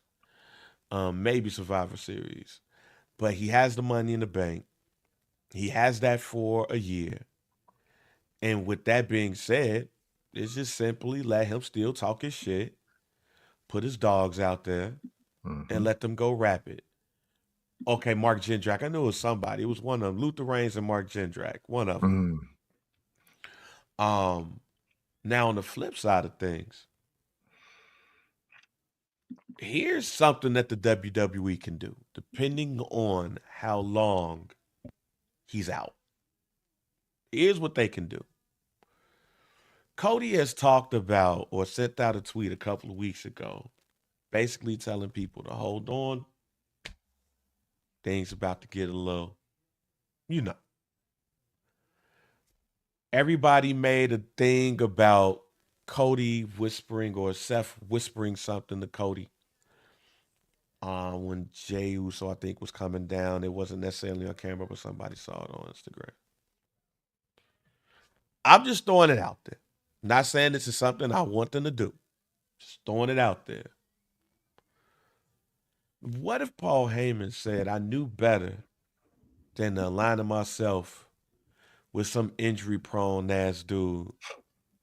Roman Reigns told me that I should watch out. And even though I don't mess with him, I should have listened. And you end up seeing Cody Rhodes being aligned with Paul Heyman. Man. So if it wasn't Braun Breaker standing next to him, I'd be on board. I promise I would, because that does make a lot of sense. But, I would essentially love the storyline more of Paul Heyman talking Seth Rollins into letting Braun Breaker hold the Money in the Bank briefcase. then I wouldn't be that. But because obviously Cody's heel turn is cooking up, and I'm here for it. But what I don't want to happen to Paul Heyman, let me say it like this. What I don't want to happen to Paul Heyman is that he starts looking like Sensational Sherry. Like, I don't want that. I don't want him to be like, or even Mr. Fuji, even for that aspect. Don't show up with demolition. Oh, don't show up with the powers of pain, but leave with demolition. Don't be with the Macho Man, but then end up with the $1 Million Man, and then now we got you with Shawn Michaels. Like, I don't think that what Paul Heyman does constitutes the prostitution of his character. And that's the only reason. Those are the two reasons why I'm against it. One, because Braun Breaker has something to do with all of this. And also now we are in this space where so Paul Heyman just with everybody. It's like, nah, being the Heyman guy was an elite thing, and we need to keep it that way. And that's not saying that Cody ain't great, but that's saying like, but we not just gonna throw him with every top guy though. This ain't that either. So I agree with you to a point. That's right, Kim. Which is why I said that I don't want to necessarily say I want them to do it. Mm-hmm. But that would mean you would need to boost up Braun Breaker kind of fast now, because what I don't want also in that is for Paul Heyman to be in the Mike McGillicuddy situation. Respect. Yeah. I don't want that. Because right now, we all feel like Breaker is going to be a guy. Mm-hmm. We all feel that way. However, what have you shown us outside of him running fast and spearing people where that's going to happen? And Kim, you're right. I've been saying this for weeks. This faction ain't never meshed well for me. They ain't even got a name. Like, how Solo and them got a name before Seth and them do? How are they the MFTs? All BET movies got the names. It's just the execution that's the problem. I mean, hey, that's all I'm saying. Like, they ain't even had a name, so really, did this faction get off to the start where we need to? You didn't even get a chance to put Braun or Bronson up to a level where it's like, okay, this is the Batista shit. Like, right. If Triple H would have got hurt during a certain time, Batista or Randy Orton could have went right in. Why? Mm-hmm. Because Randy Orton got the title shot and defeated Chris Benoit for the championship, and then got thumbs down the next day, and then you had a rivalry. Right? Sure. That's my issue here. Like, we can all feel what we want to feel about Braun Breaker, but if we want this to happen and we say Paul Heyman, Braun Breaker together, Braun Breaker got to whoop Gunther ass on Monday. Like, he got to straight, like, just run and, this is how you spear somebody. Yeah. Goldberg, this is how you spear somebody. Like, no, they almost got him acting like a rabid dog. He's like a lighter version of Tama Tonga. He just like but they got him barking like a rabid dog starting to. And then you got Bronson Reed that's just sitting there looking like a more in shape version of me, breathing hard. Like, so if Seth's gone for any amount of time, Braun Breaker or Bronson Reed gotta solo whoop somebody's ass. If they don't continue tagging up on people, then just have them beat Judgment Day, hold the tag team championships, have Seth in a wheelchair being wheeled around by Paul Heyman, the Oracle. Yeah. And then from there, he just be talking his shit and be like, yo, I'll be back. Y'all just don't know when. But it's going to be within the time of this right here, this box right here. So, no. And if you ask JR what he would do, Seth Rollins, since they did the shit the week before, where Braun Breaker took the mic, Seth was like, what the fuck? Even though, boom, boom, boom. Nah. What I would do is Braun Breaker would destroy Seth Rollins on Monday. I would destroy him. If he's out for a considerable amount of time, Braun Breaker would destroy him. And Paul Heyman will look at him and say, I knew I shouldn't have trusted your injury-prone ass. But I got somebody that's younger, more athletic, a monster, and Braun Breaker. And Bronson Reed be sitting there like, what the hell I'm going to do? Right. I don't care what you do. I'm walking off with him. It will go from 3 to 1 real quick. I like that because a lot of things can happen here, right? Especially if Seth Rollins heals within 12 months, right? Because with that being said, you now set up Bronson Reed versus Braun Breaker, which may not be the moment, but it sets up what could be the moment you're talking about, which is Braun Breaker versus Bronson Reed. Braun Breaker versus Gunther. And let's say Braun Breaker wins, takes the title, and now here comes old, healed, and ready Seth Rollins to cash in. And now you build the feud with Seth Rollins, Braun Breaker, which then does become his ultimate moment, and it becomes the initial payoff that we want for Braun Breaker, but also sticking to the original storyline of the future of the business runs through Seth freaking Rollins. And what do we have here for the World Heavyweight Championship? Seth Rollins versus Braun Breaker. Money in the Bank or nah, because you're going to get 3 matches out of them to really answer that question. I'm not mad at that. Yeah, not like, mad at that at all. Again, the issue that I have here is that I don't think that this group was really built in the way they could have been built.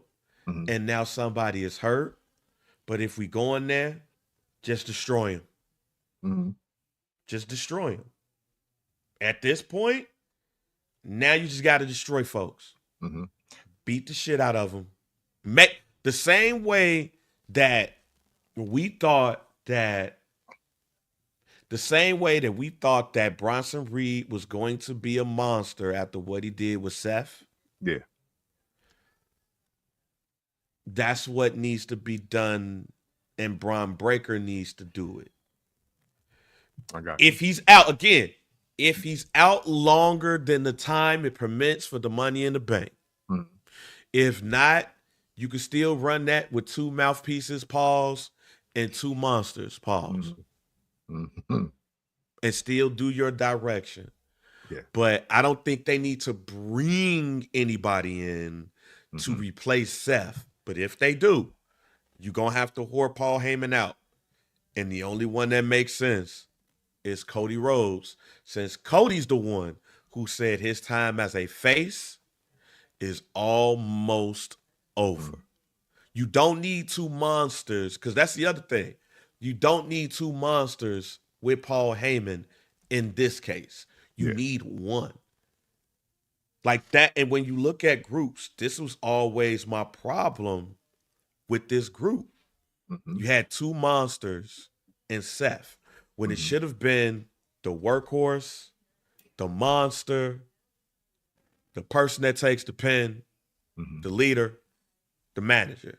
Mm-hmm. Cody as a face, Kim, you are right. Fuck him. But this is a Cody Rhodes heel podcast. Mm-hmm. We like every heel version of Cody, Paul. For sure.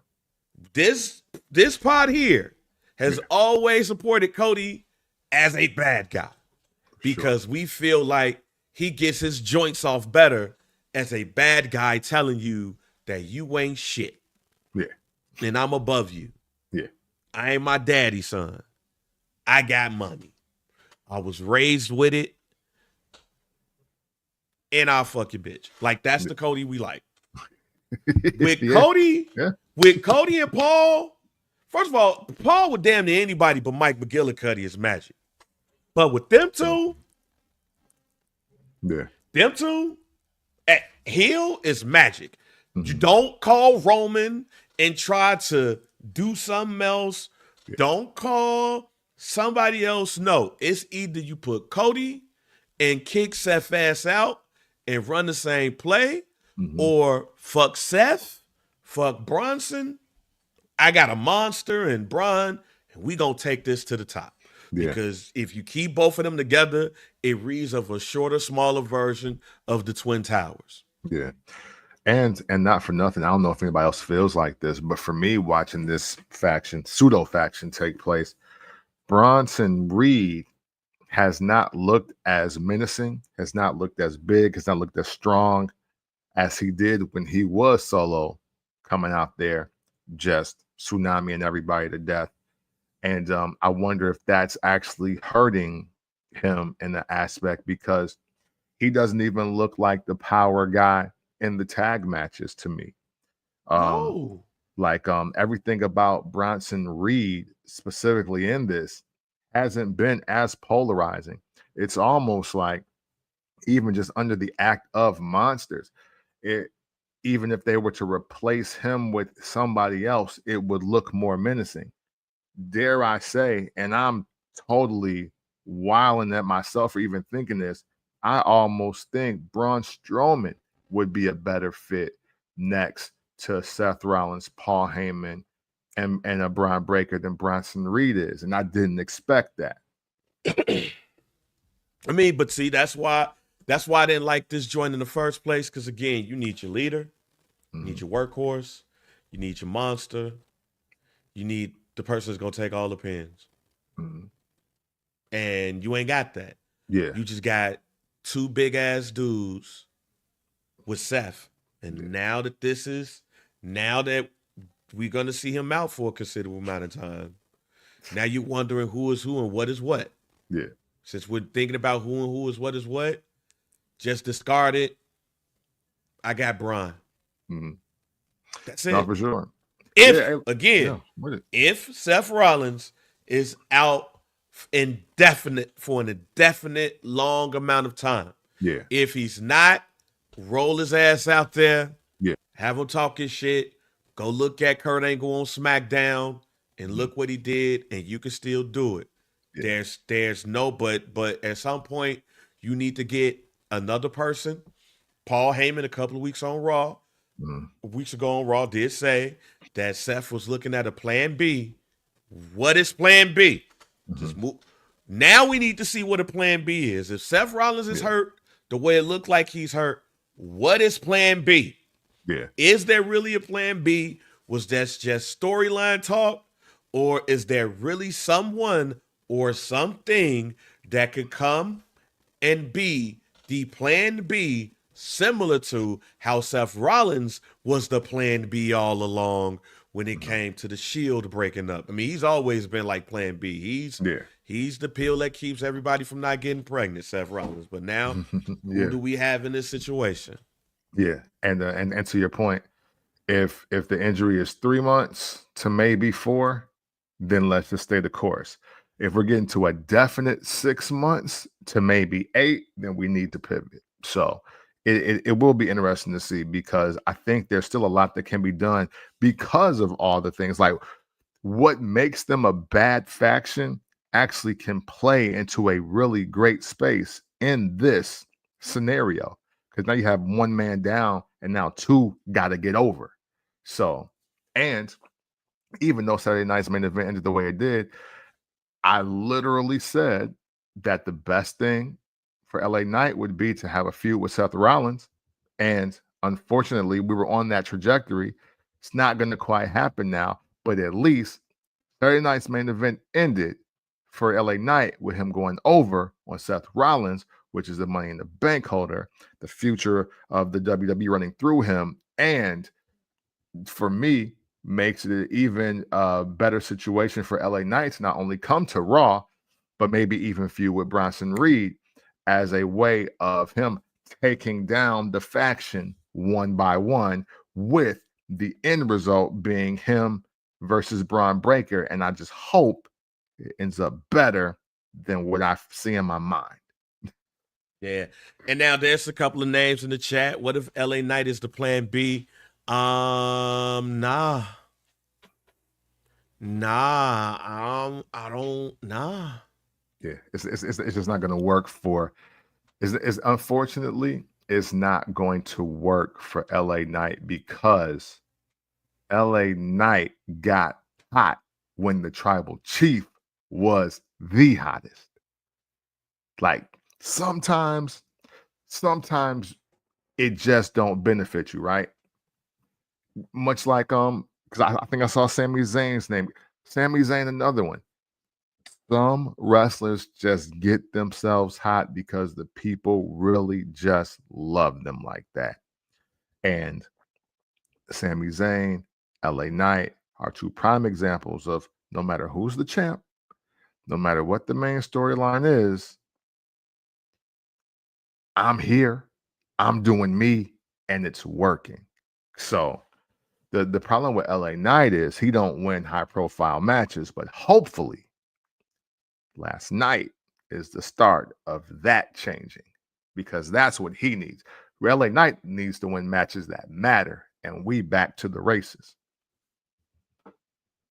And Drew McIntyre, he still like he losing too many high profile joints. Like they got him in the feud about to be with Logan Paul versus Jelly Roll and Randy Orton. Yeah, Drew. Yeah. Nah, like it's to me it's Cody Rhodes or Braun Breaker. That's it. At that point. Let's move on to real quickly talk about NXT Great American Bash. Decent PLE that happened yesterday for the NXT folks. Javon Evans versus Jasper Troy. Javon Evans,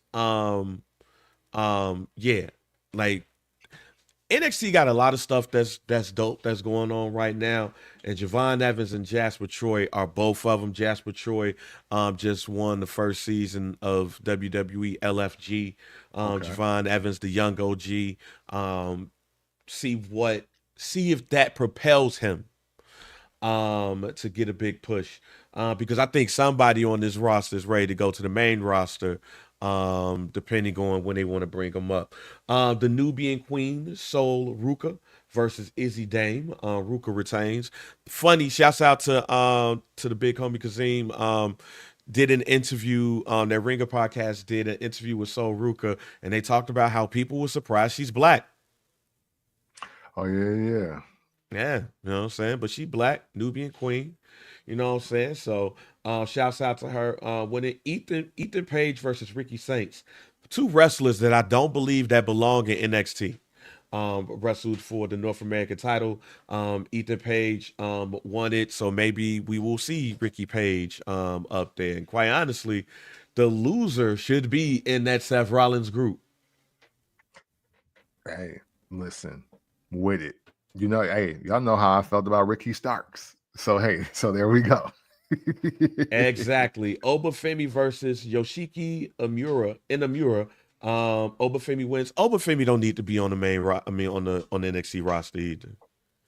Like you get everything right with what you tried to do with Apollo Crews if you do it right with Obafemi. Yeah. It is what it is at that point. Yeah. And in the main event, Jordan Grace and Blake Monroe versus Fatal Influence. Grace and Monroe picked up the win. I do believe that Jordan Grace is going to win tonight, and then Blake Monroe is going to turn on her. Like that's what I think is going to happen right there. All in. I know we don't necessarily talk about a lot of AEW on this podcast, but I do got to talk about a couple of things that I saw on social media. I'm going to try to watch the podcast. I'm going to try to watch the pay-per-view later today. But look, from what I saw, y'all, that was a dope ass event last night. Especially the big matches looked like they did what they were supposed to do. Hangman Page and Jon Moxley looked like that was a dope ass match. Looks like Meltzer's gonna give that 7.5 stars. But I don't need to see folks poking other people with forks whose name is not Abdullah the Butcher. Facts. Stealing his swag is crazy, first of all. And then stealing his swag and I'm not scared of you in real life. Also crazy. I'm scared of Abdullah the Butcher like right now. Yeah. Like I was sitting there looking at the social clip and seeing, even though it was a Texas death match and they had the death match with him and Swerve, Hangman and Swerve, and they was doing, I was like, I don't need to see some of that shit. And I ain't need to see that shit. I'm like, I'm cool with all of that. And Jon Moxley, there you go, Kim. Jon Moxley wanted to bleed every match he's in. Like, fam, why? What is the point? somebody tell me what the point is to have wanting to bleed every match or do something. Like, I know what's going to pop the crowd. Poke my head with a fork. Yeah. No, I'm straight. But it looked like it was an entertaining match. I'm just not going to Yeah. watch the whole thing. Yeah. Tony Storm versus Mercedes Monet. Wait, hold on. Wait a minute. Truth just posted on Twitter with the Prophets and Street and saying I'm driving now. I don't want look. Okay, Bobby, I'm gonna hold that to the Do We Care segment. Go hold. We found something for Do We Care. It don't even Right. matter. We just found something for Do We Care. Just found Yeah. something. Thanks, Bobby. Yeah, we appreciate you, bro. Tony Storm versus Mercedes Monet. Yeah. Don't mind watching it, but Yeah, it's just Tony. like it just got to make sense. And I'll let Camp talk about some of the things that he saw. Yeah, hey, look, Tony Storm stealing my swag is crazy. Stole my whole style last night. That was wild. I respect it though, but you stealing my whole style, sweetie. That was crazy. Hey man, we know you know you under the colorful flag, fam. But if my son was watching that, he would have been like, "Dad," it's like, "Oh, you know what I'm saying? You ain't gotta do all that." Stole my 02-ish. You know what I'm saying? I've been doing that since 02. Right. You know what I'm saying? What are you doing? Yeah, it looks like Mercedes is gaining a little bit of weight. Look like she's in the weight room. Look like she's trying to do what Kari Sane was doing. Trying to pack it on a little bit, but she's no longer undefeated in AEW. The entrances was cool. I say, for most part, seeing Kenny Omega and Okada's interest was dope. Seeing Mercedes Moné having the cheerleaders have on all of her belts was dope. She didn't come home with the big one. You know what I'm saying? There's that too. My only thing is that sometimes they all over the place. I'll be like, all right, damn, y'all already telling us what's next now. Like, it was expected that Mox was gonna win, but AEW would do some dumb shit because I didn't think that he should have won against Swerve. But do we get back to Swerve versus Hangman? But MJF now, he won the Casino Royale, so now he's the #1 contender for the championship. So now with that, like, well, that's their version of like Money in the Bank, so to speak. So, like, look, if I'm Bobby Lashley, I'll just say it like this: if we're gonna keep this consistent, ladies and gentlemen. If we gonna keep this consistent, I'm gonna keep it consistent here. Bobby Lashley should not be the tag team champs with MJF holding that joint. Yeah. No. But y'all, internet wrestling community, especially you black folks, is sitting up here telling us how Bobby Lashley should be a world champion, how Shelton Benjamin should have been a world champion. Y'all told us that R-Truth can leave and be a world champion in other places. Yet, we're still seeing the same people in the same spots in the same places. I ain't like it. When I saw that MJF was holding the joint, and then seeing Bobby Lashley and Shelton Benjamin do win the tag team championships, but we complain about how these people should be world champions, but MJF is in the Casino Royale and he wins the title shot after being put in the same group as MVP Bobby Lashley and Shelton Benjamin. It does not make sense to me. Somebody help it make sense to me. Man, hey, it's what is Dre, wait a minute, wait real quick. Dre, I feel you. That's why I said somebody make it make sense. Because these are two people that when they left, they say they could go here, insert them as world champion. They're not. They're a tag team champion. And Shelton Benjamin ain't sniffed a world title shot. Yeah. Make it make sense. I agree with, I just want to make sure Dre understands this. I agree with you. I am not one of those people that when they leave WWE, I automatically say, give them the championship. Yeah. Yeah, see. But see, That's the problem we have. A lot of people are not truly wrestling fans. They are brand fans. You know what I'm saying? Like they're in this aspect of, well, like for instance, and this is not me saying it. This is what if you're in the IWC, right? Internet wrestling community, this is what you see. The WWE is the NBA, and AEW is the G League. Like that's what some of them look at it as. So they're saying literally, oh, well, yeah, of course, Isaiah Thomas scored 40 points in the G League. It's the G League. He should be the MVP of the league. And it's just like, but see, it's really not that. And where you might be in like the mid card, or you may be considered a great worker in AEW, or in WWE, and it may be working great for you.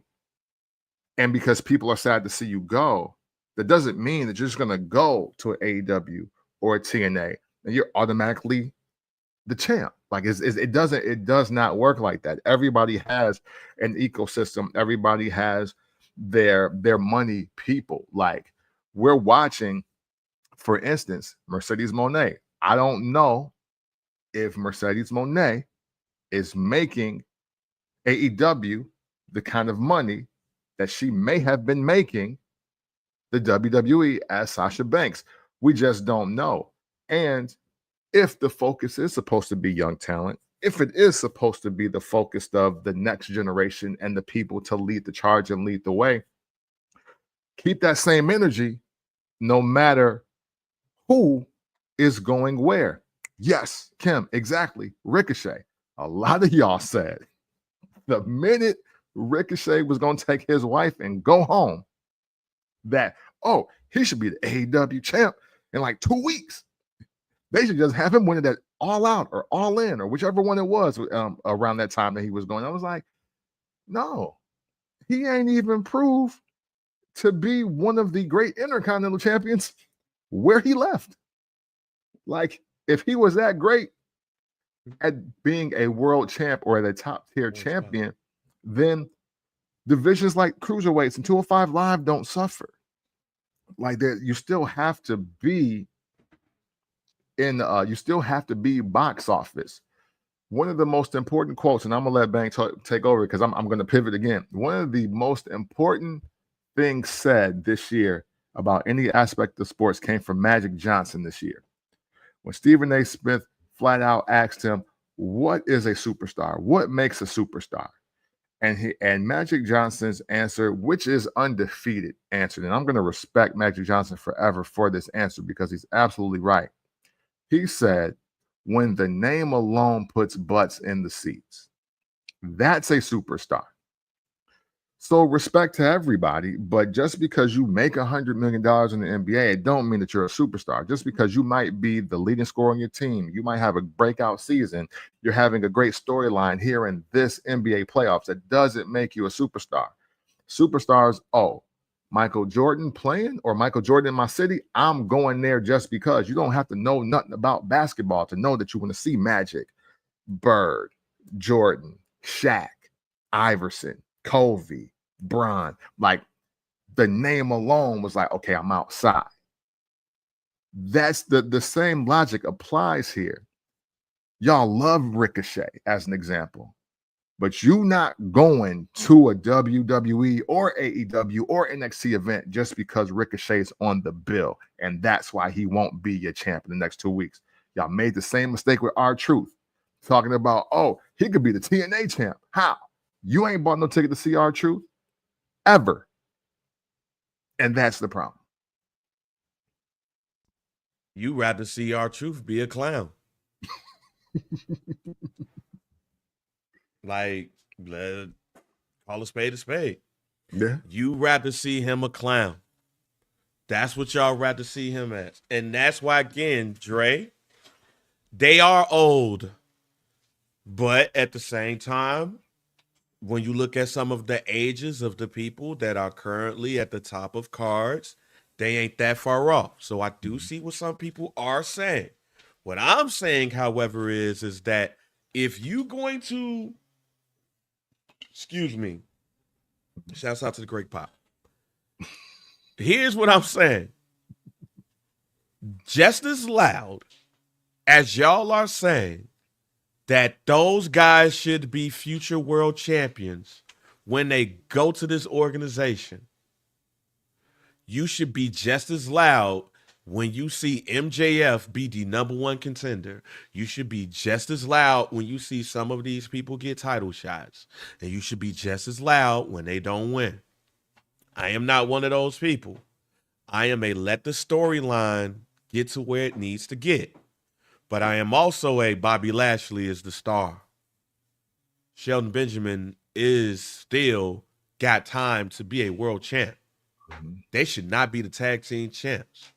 And this whole thing with MJF don't make no sense to me.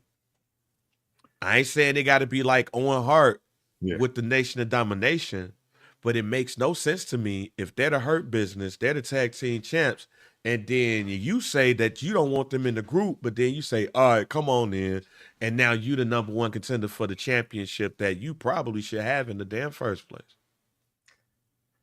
And when you think about when we were all foreshadowing the bidding war of 2024, and where we thought MJF would be today, it's also very disappointing. And again, this is similar or based off of what y'all said when they went over there in the first place. That's it. That's all. That's it. That's all. Sure. Based off of what y'all said. That's it. But again, I am gonna watch AEW tonight. I want to watch those. I want to see Okada and Omega. That looked like a dope match too. A little confused about the Unified Championship having stipulations about no outside interference compared to the other one. Still a little confused on that. That was said at the scrum. Tony Khan said that. Oh, that's not me. That's how Tony giving it up. That's what he said. Because he said Don Callis got away with it because that's all I'm saying. And that's crazy. That's crazy. Oh man, that's all I'm saying. That's all I'm saying. Wild. Yeah. Look, they don't look. That's all I'm saying. These stipulations is crazy. But Evolution is tonight as we record on Sunday. It is tonight. Before that, Daniel Bryan or Bryan Danielson came back last night. Darby Allin came from the rafters. It's still always pray for Darby Allin. It's always pray for him because I feel like he's gonna come back and he's gonna do something stupid and everything. So everybody wanted to put in making sure that Hangman Page won. Yeah, Darby Allin reminds me of like the obscure white kid that is kind of like troublesome, but you mess with him. Like, you know what I mean? Like, yo, man, come on, Kyle, don't do that to yourself, bro. like, yo, man, you good, man. You guys gotta stick in it. Like, yo, Alex Blake. He's Alex Blake for us. That's who he is. And it's good to see Alex still alive. Yeah, facts. You know what I'm saying? Shout out to Alex, man. Every time I see a post from him, I'll be like, man, I'm just glad he's still out here, fam. Because that man. Oh, and Adam Cole.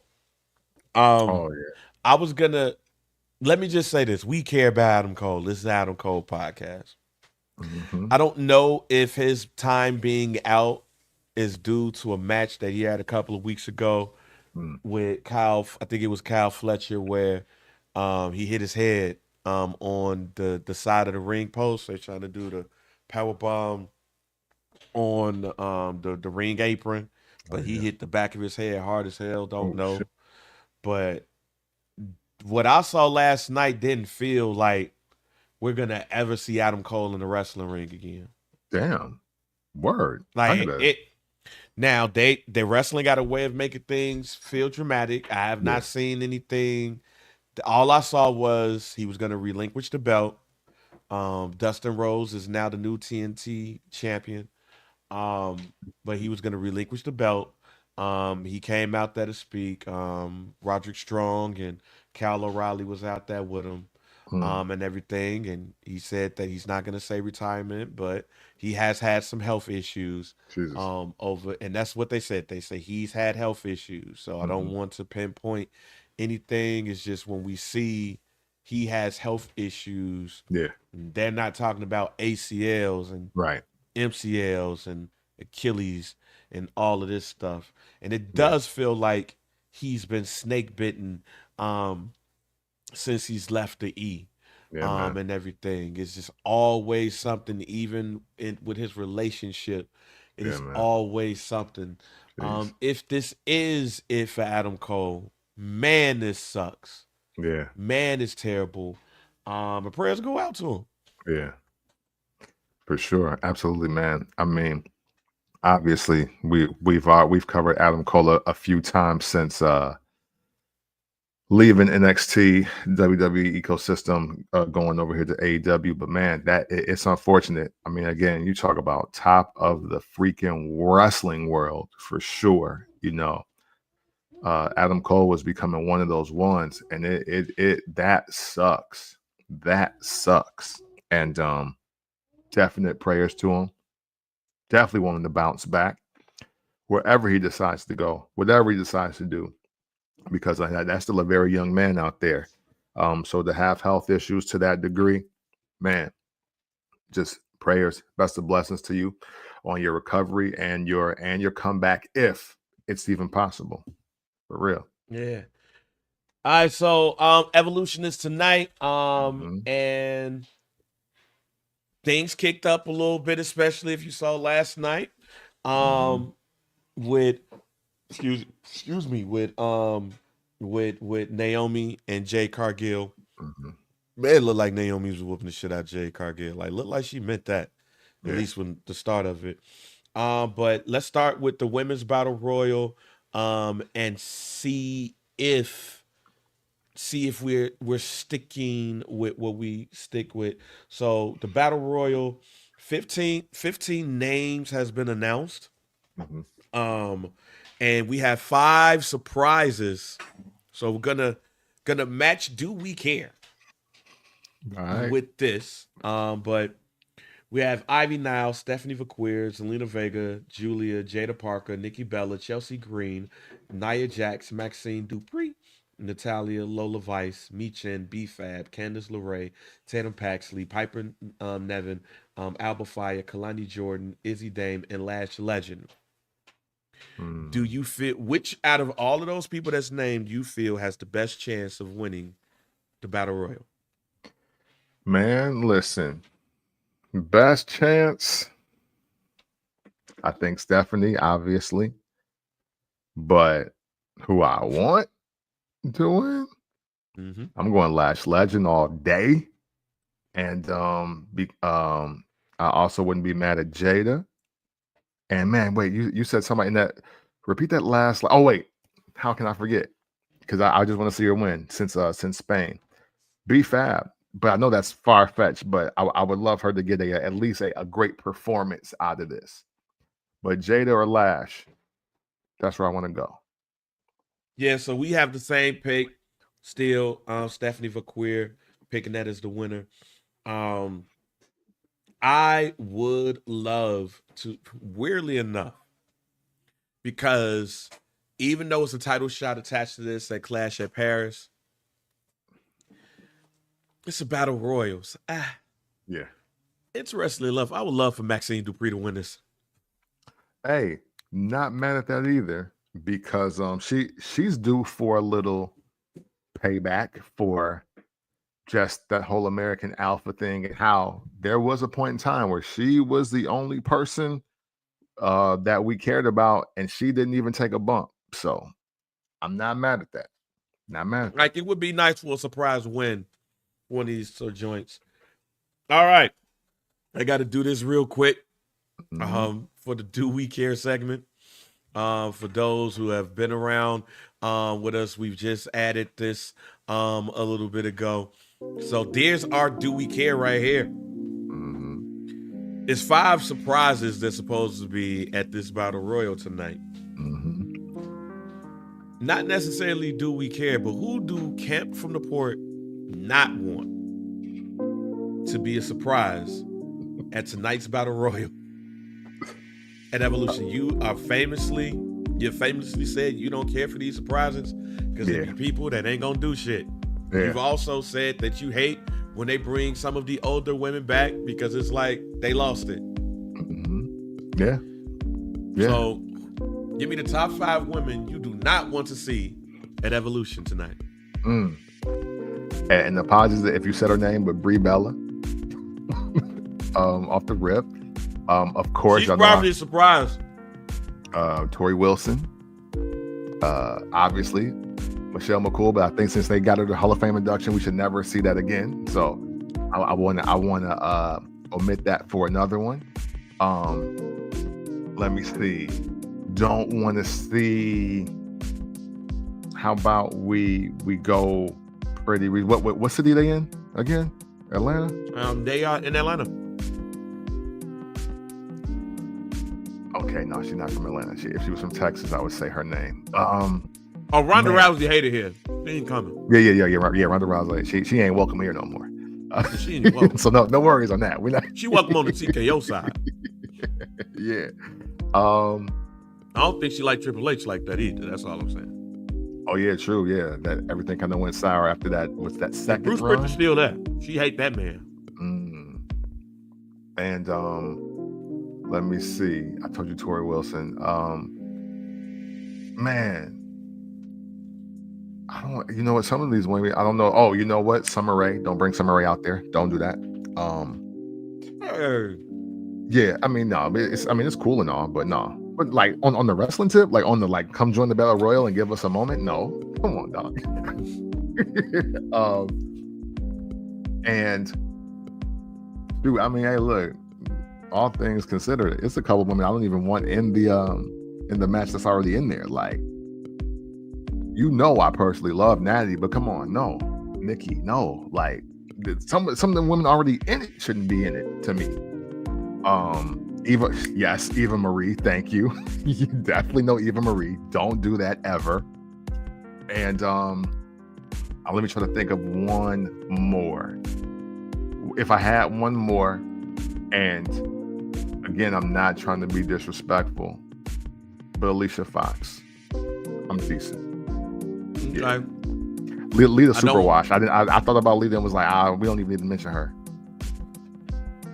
All right, so I'm also thinking about the relationship that the WWE has with TNA. Mm-hmm. In fact, there's been some reports that maybe TKO might buy TNA or stuff like that. Wow. I don't want to see Tessa Blanchard. Yeah, there you go. I don't want to see her. Actually, though, it's Lacey Evans, Kim. Actually, though, I do want to see Tessa Blanchard because I want to see if the TNA audience and the WWE audience are on the same wave and on the same vibe. So actually, no, if it's anybody I do want to see, it is her. Because are those chants the small minority or are they the vast majority? I gotta know.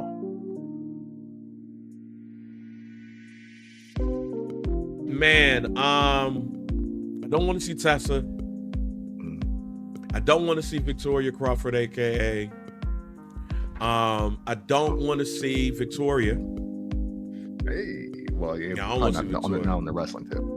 I don't want to see Tori. I don't want to see Kelly Kelly. That's her name. Yeah, no Kelly Kelly, please. No. Nah. They always trot her ass out there. They always trot Kelly Kelly ass out there. Hey, if Tessa Blanchard was Hulk Hogan manager, I would blow a gasket, bro. I might make it to the other side officially. But you got a good ass point. You do make a good point for Tessa Blanchard.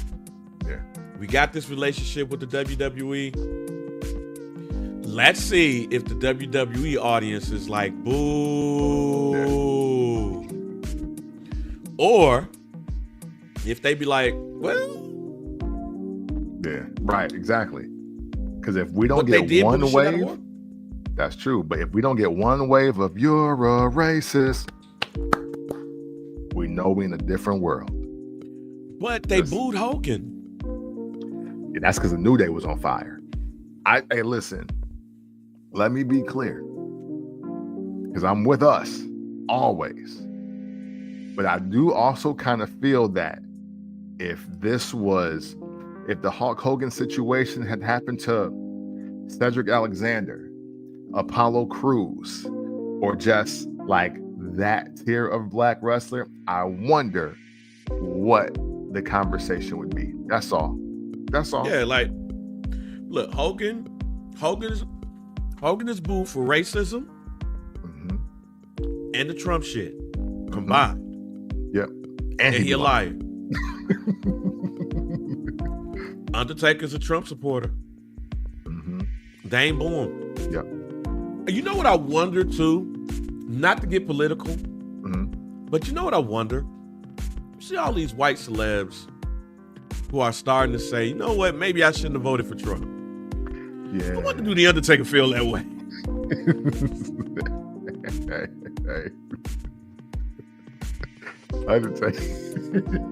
Undertaker probably feel like, well, you know, we've been down since WrestleMania, so it ain't really working for me like it's working for y'all.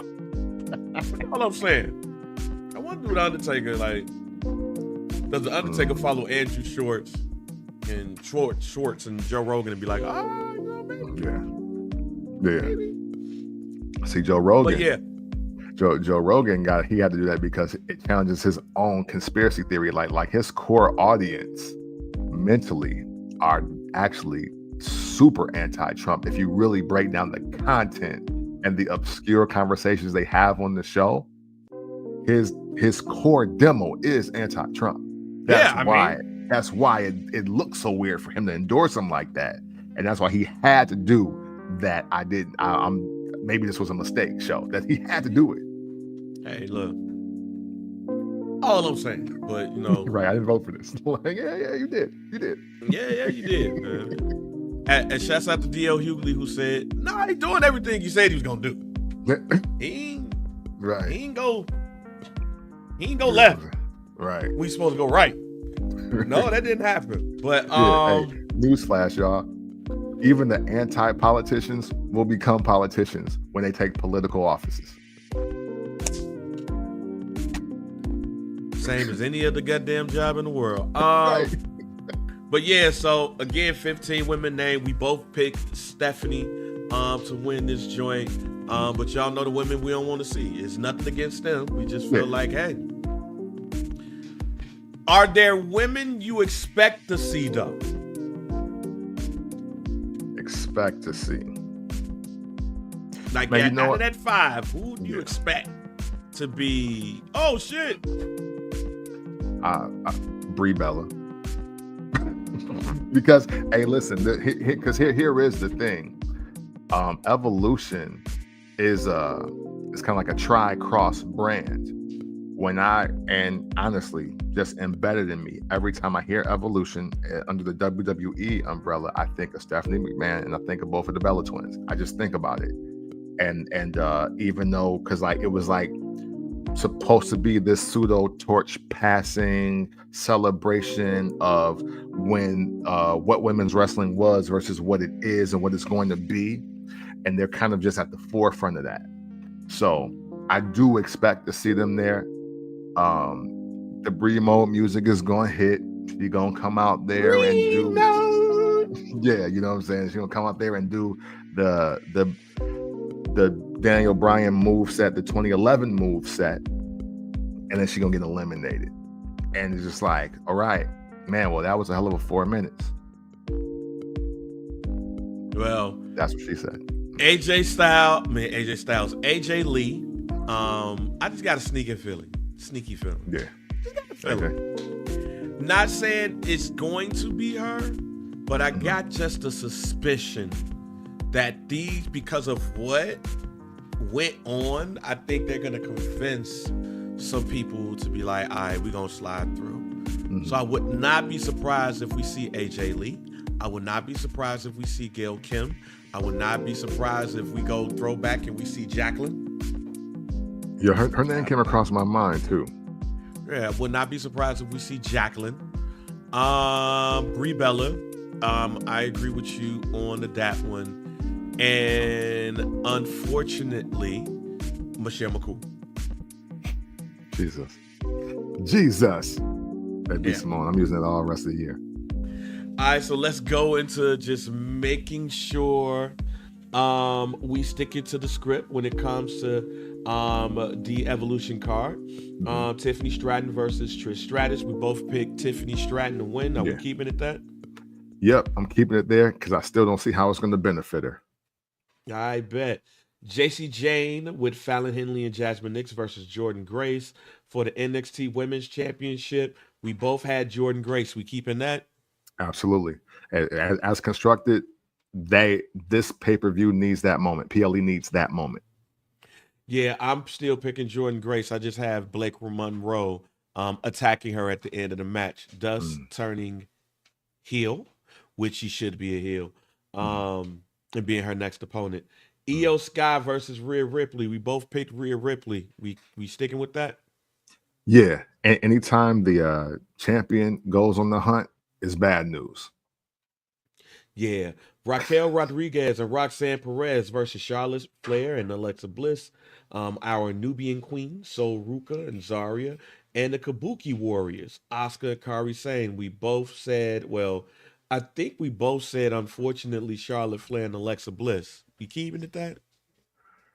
You know what? I'm gonna pivot. I'm gonna stick with Raquel and Roxanne, because I do believe that with Liv Morgan's absence, Raquel has a lot to gain, and this could be a great night to do that.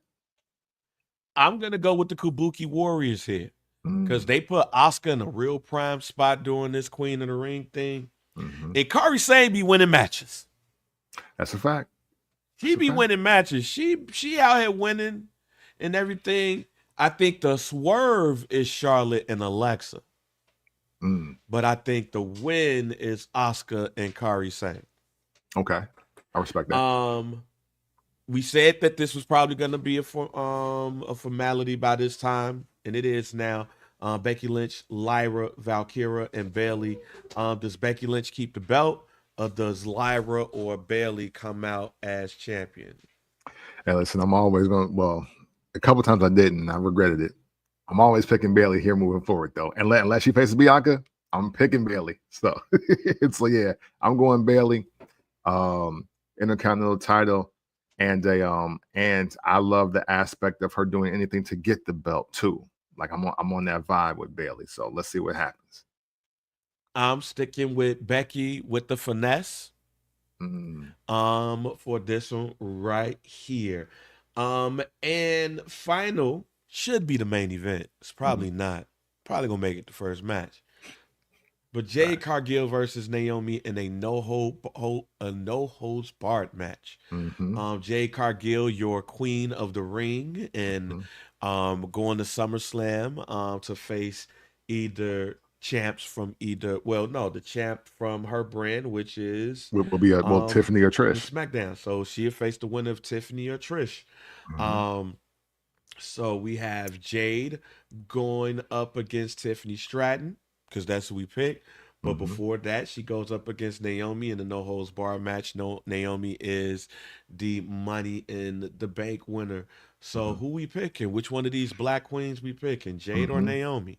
Yes. So even with the announcement of Bianca Belair being the referee for the match, I am still going to stick with Naomi, because even in the loss, Jade Cargill is still going to be at SummerSlam wrestling for a major title. So I think that's great for her.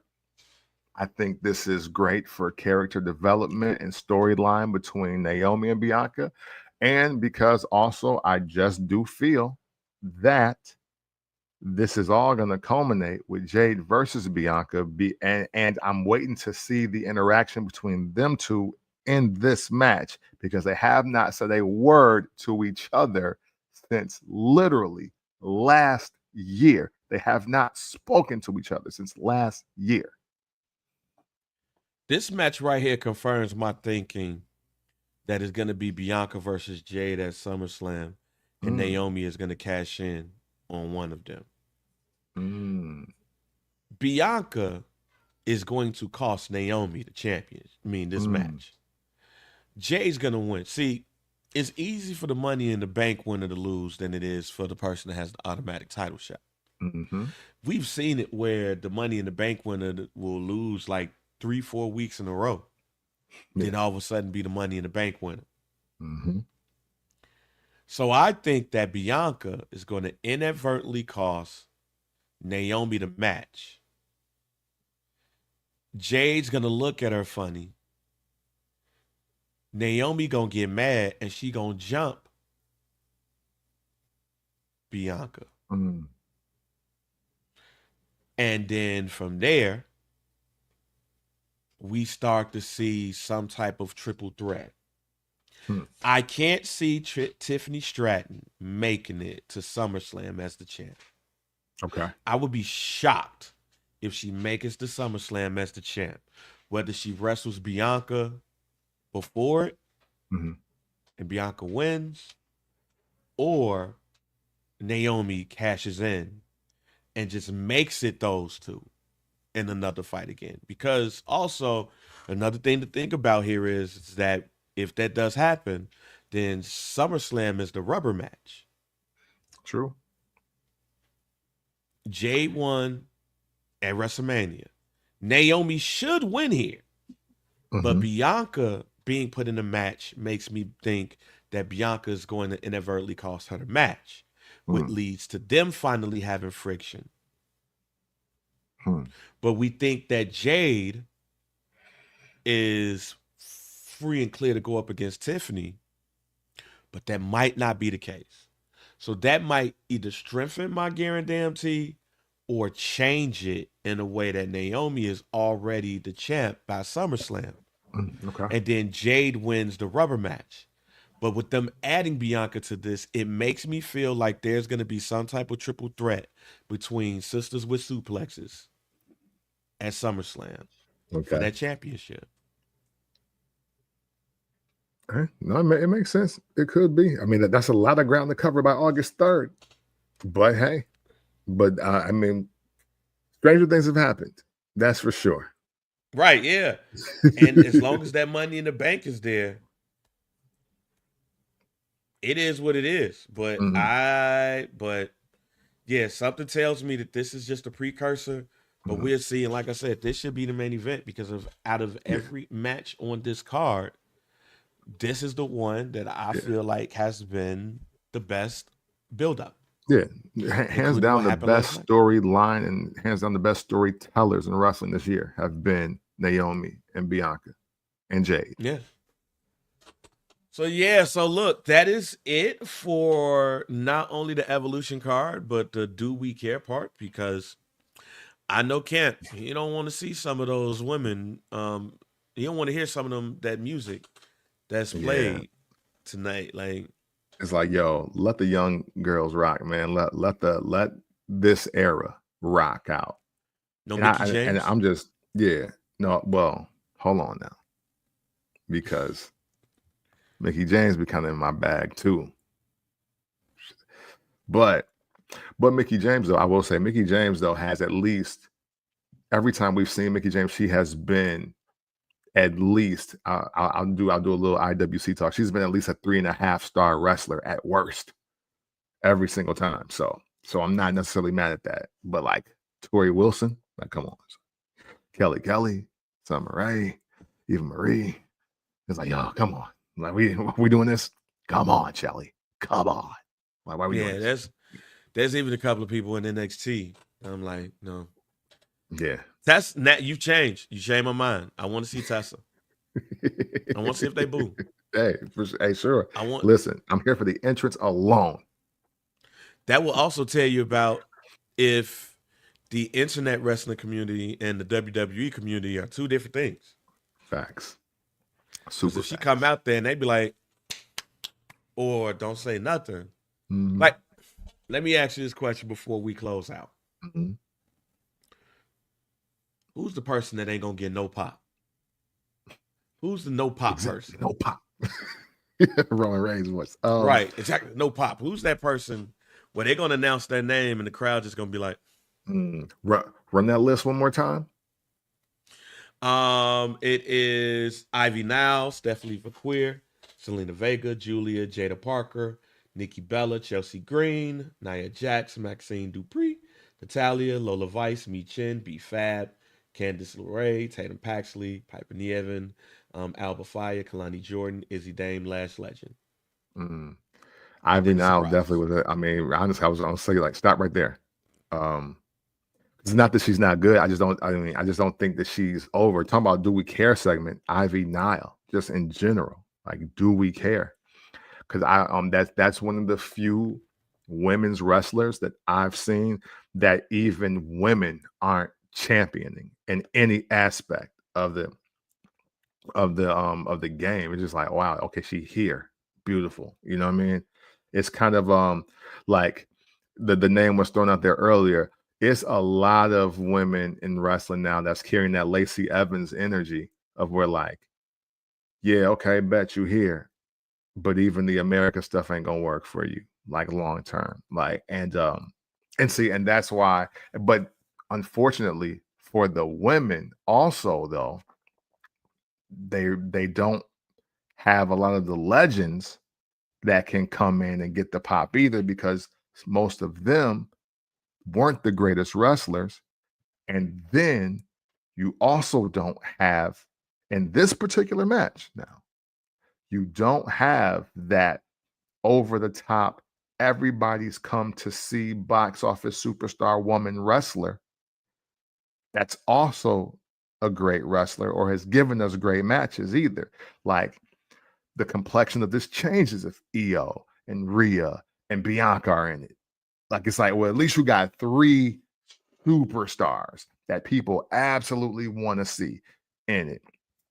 Russ, I actually think B-Fab is on the upside of near a pop. I think Michin doesn't get as much of a pop because she hasn't been. But again, they've been teaming up together. They've been funny online. So who knows? They may be getting a 2 or a 3. It ain't gonna be a 7, 8, 7 to 10, but it might get a 2 or 3 pop. But Ivy now is at a 0 to 0.5 pop. You know what I mean? And that is and see, and that's the other problem with this PLE. It's just that unfortunately the star power and the talent full circle just ain't there for this. And it's a lot of wrestling that's already happened this week on top of it. So now they got hangover. They got wrestling fan hangover on top of it all. It might be a odd night. Thank God this is not a Royal Rumble and this is just a Battle Royal. Facts. So the pop is really when this person is eliminated and not necessarily when they win. Mm-hmm. And that's what makes this even better. Nobody's going to pop when Michin or Ivy Nile is thrown out. Yeah. Nobody's going to be like, oh, damn. Like, oh, Nothing no, against them. out. Oh, no. Oh, no. Like, matter of fact, those two are probably battling between the people that's eliminated first. For sure. Yeah. Like if we were to say who is the Sam Houston of this, who's like the Sam Houston award winner? Sam Houston. Yeah, like anytime somebody gets eliminated first in a battle royal, I automatically think Sam Houston. Like who? Because if my memory serves me correct, Sam Houston was the first person eliminated in the battle royal at WrestleMania 4. Yeah. So so the Sam Houston Battle Royal award winner for first knocked out, I believe, is going to be Michin. Listen, what makes Sam Houston's eliminations in Battle Royal so bad is because his music was playing. They announced him. They let him get his joint off with the hat and all that, and he still was the first one out. I was like, damn. Like, you couldn't get Danny Davis out first? Damn. Right. So anytime in battle royals, not Royal Rumbles, battle Yeah, Battle Royals. royales, Yes. I'd be like, who's winning the Sam Houston Award for the first person knocked out? See, all you old heads, we do pay attention. All right, man. Look, again, man, thank y'all for rocking with us for 8 years of First Black Champ. Yeah. Thank everybody for tuning in. If this was your first time tuning in, we saw some new names come out for the first time. Join us. Make sure you follow us on everything, the FBC POD. Like the Facebook page and join the Facebook group, First Black Champ. You can watch us on the Barber's Chair Network. You can watch us on the What Digital YouTube page. As well. You can follow both of us, Camp from the Port, JR Bang. We thank every one of you all for joining in. We thank everybody who's been rocking with us. Shouts out to the Barber's Chair for jumping onto the ride. Camp, floor's yours. Yes, man. It's been a glorious 8 years, man. 8 years. 7, 9, 17. That's your Jeopardy question for wrestling fans everywhere, right? When did the First Black Champ podcast air their first episode? The answer is July 9th of 2017. And man, it's been a pleasure building and just talking wrestling. You know what I'm saying? It's we appreciate every single one of you, no matter when you came in, whether you're at episode 1 or we just seen you for the first time in the live this week. Man, thank you. We want to always make sure that the wrestling conversations here that we carry are all inclusive.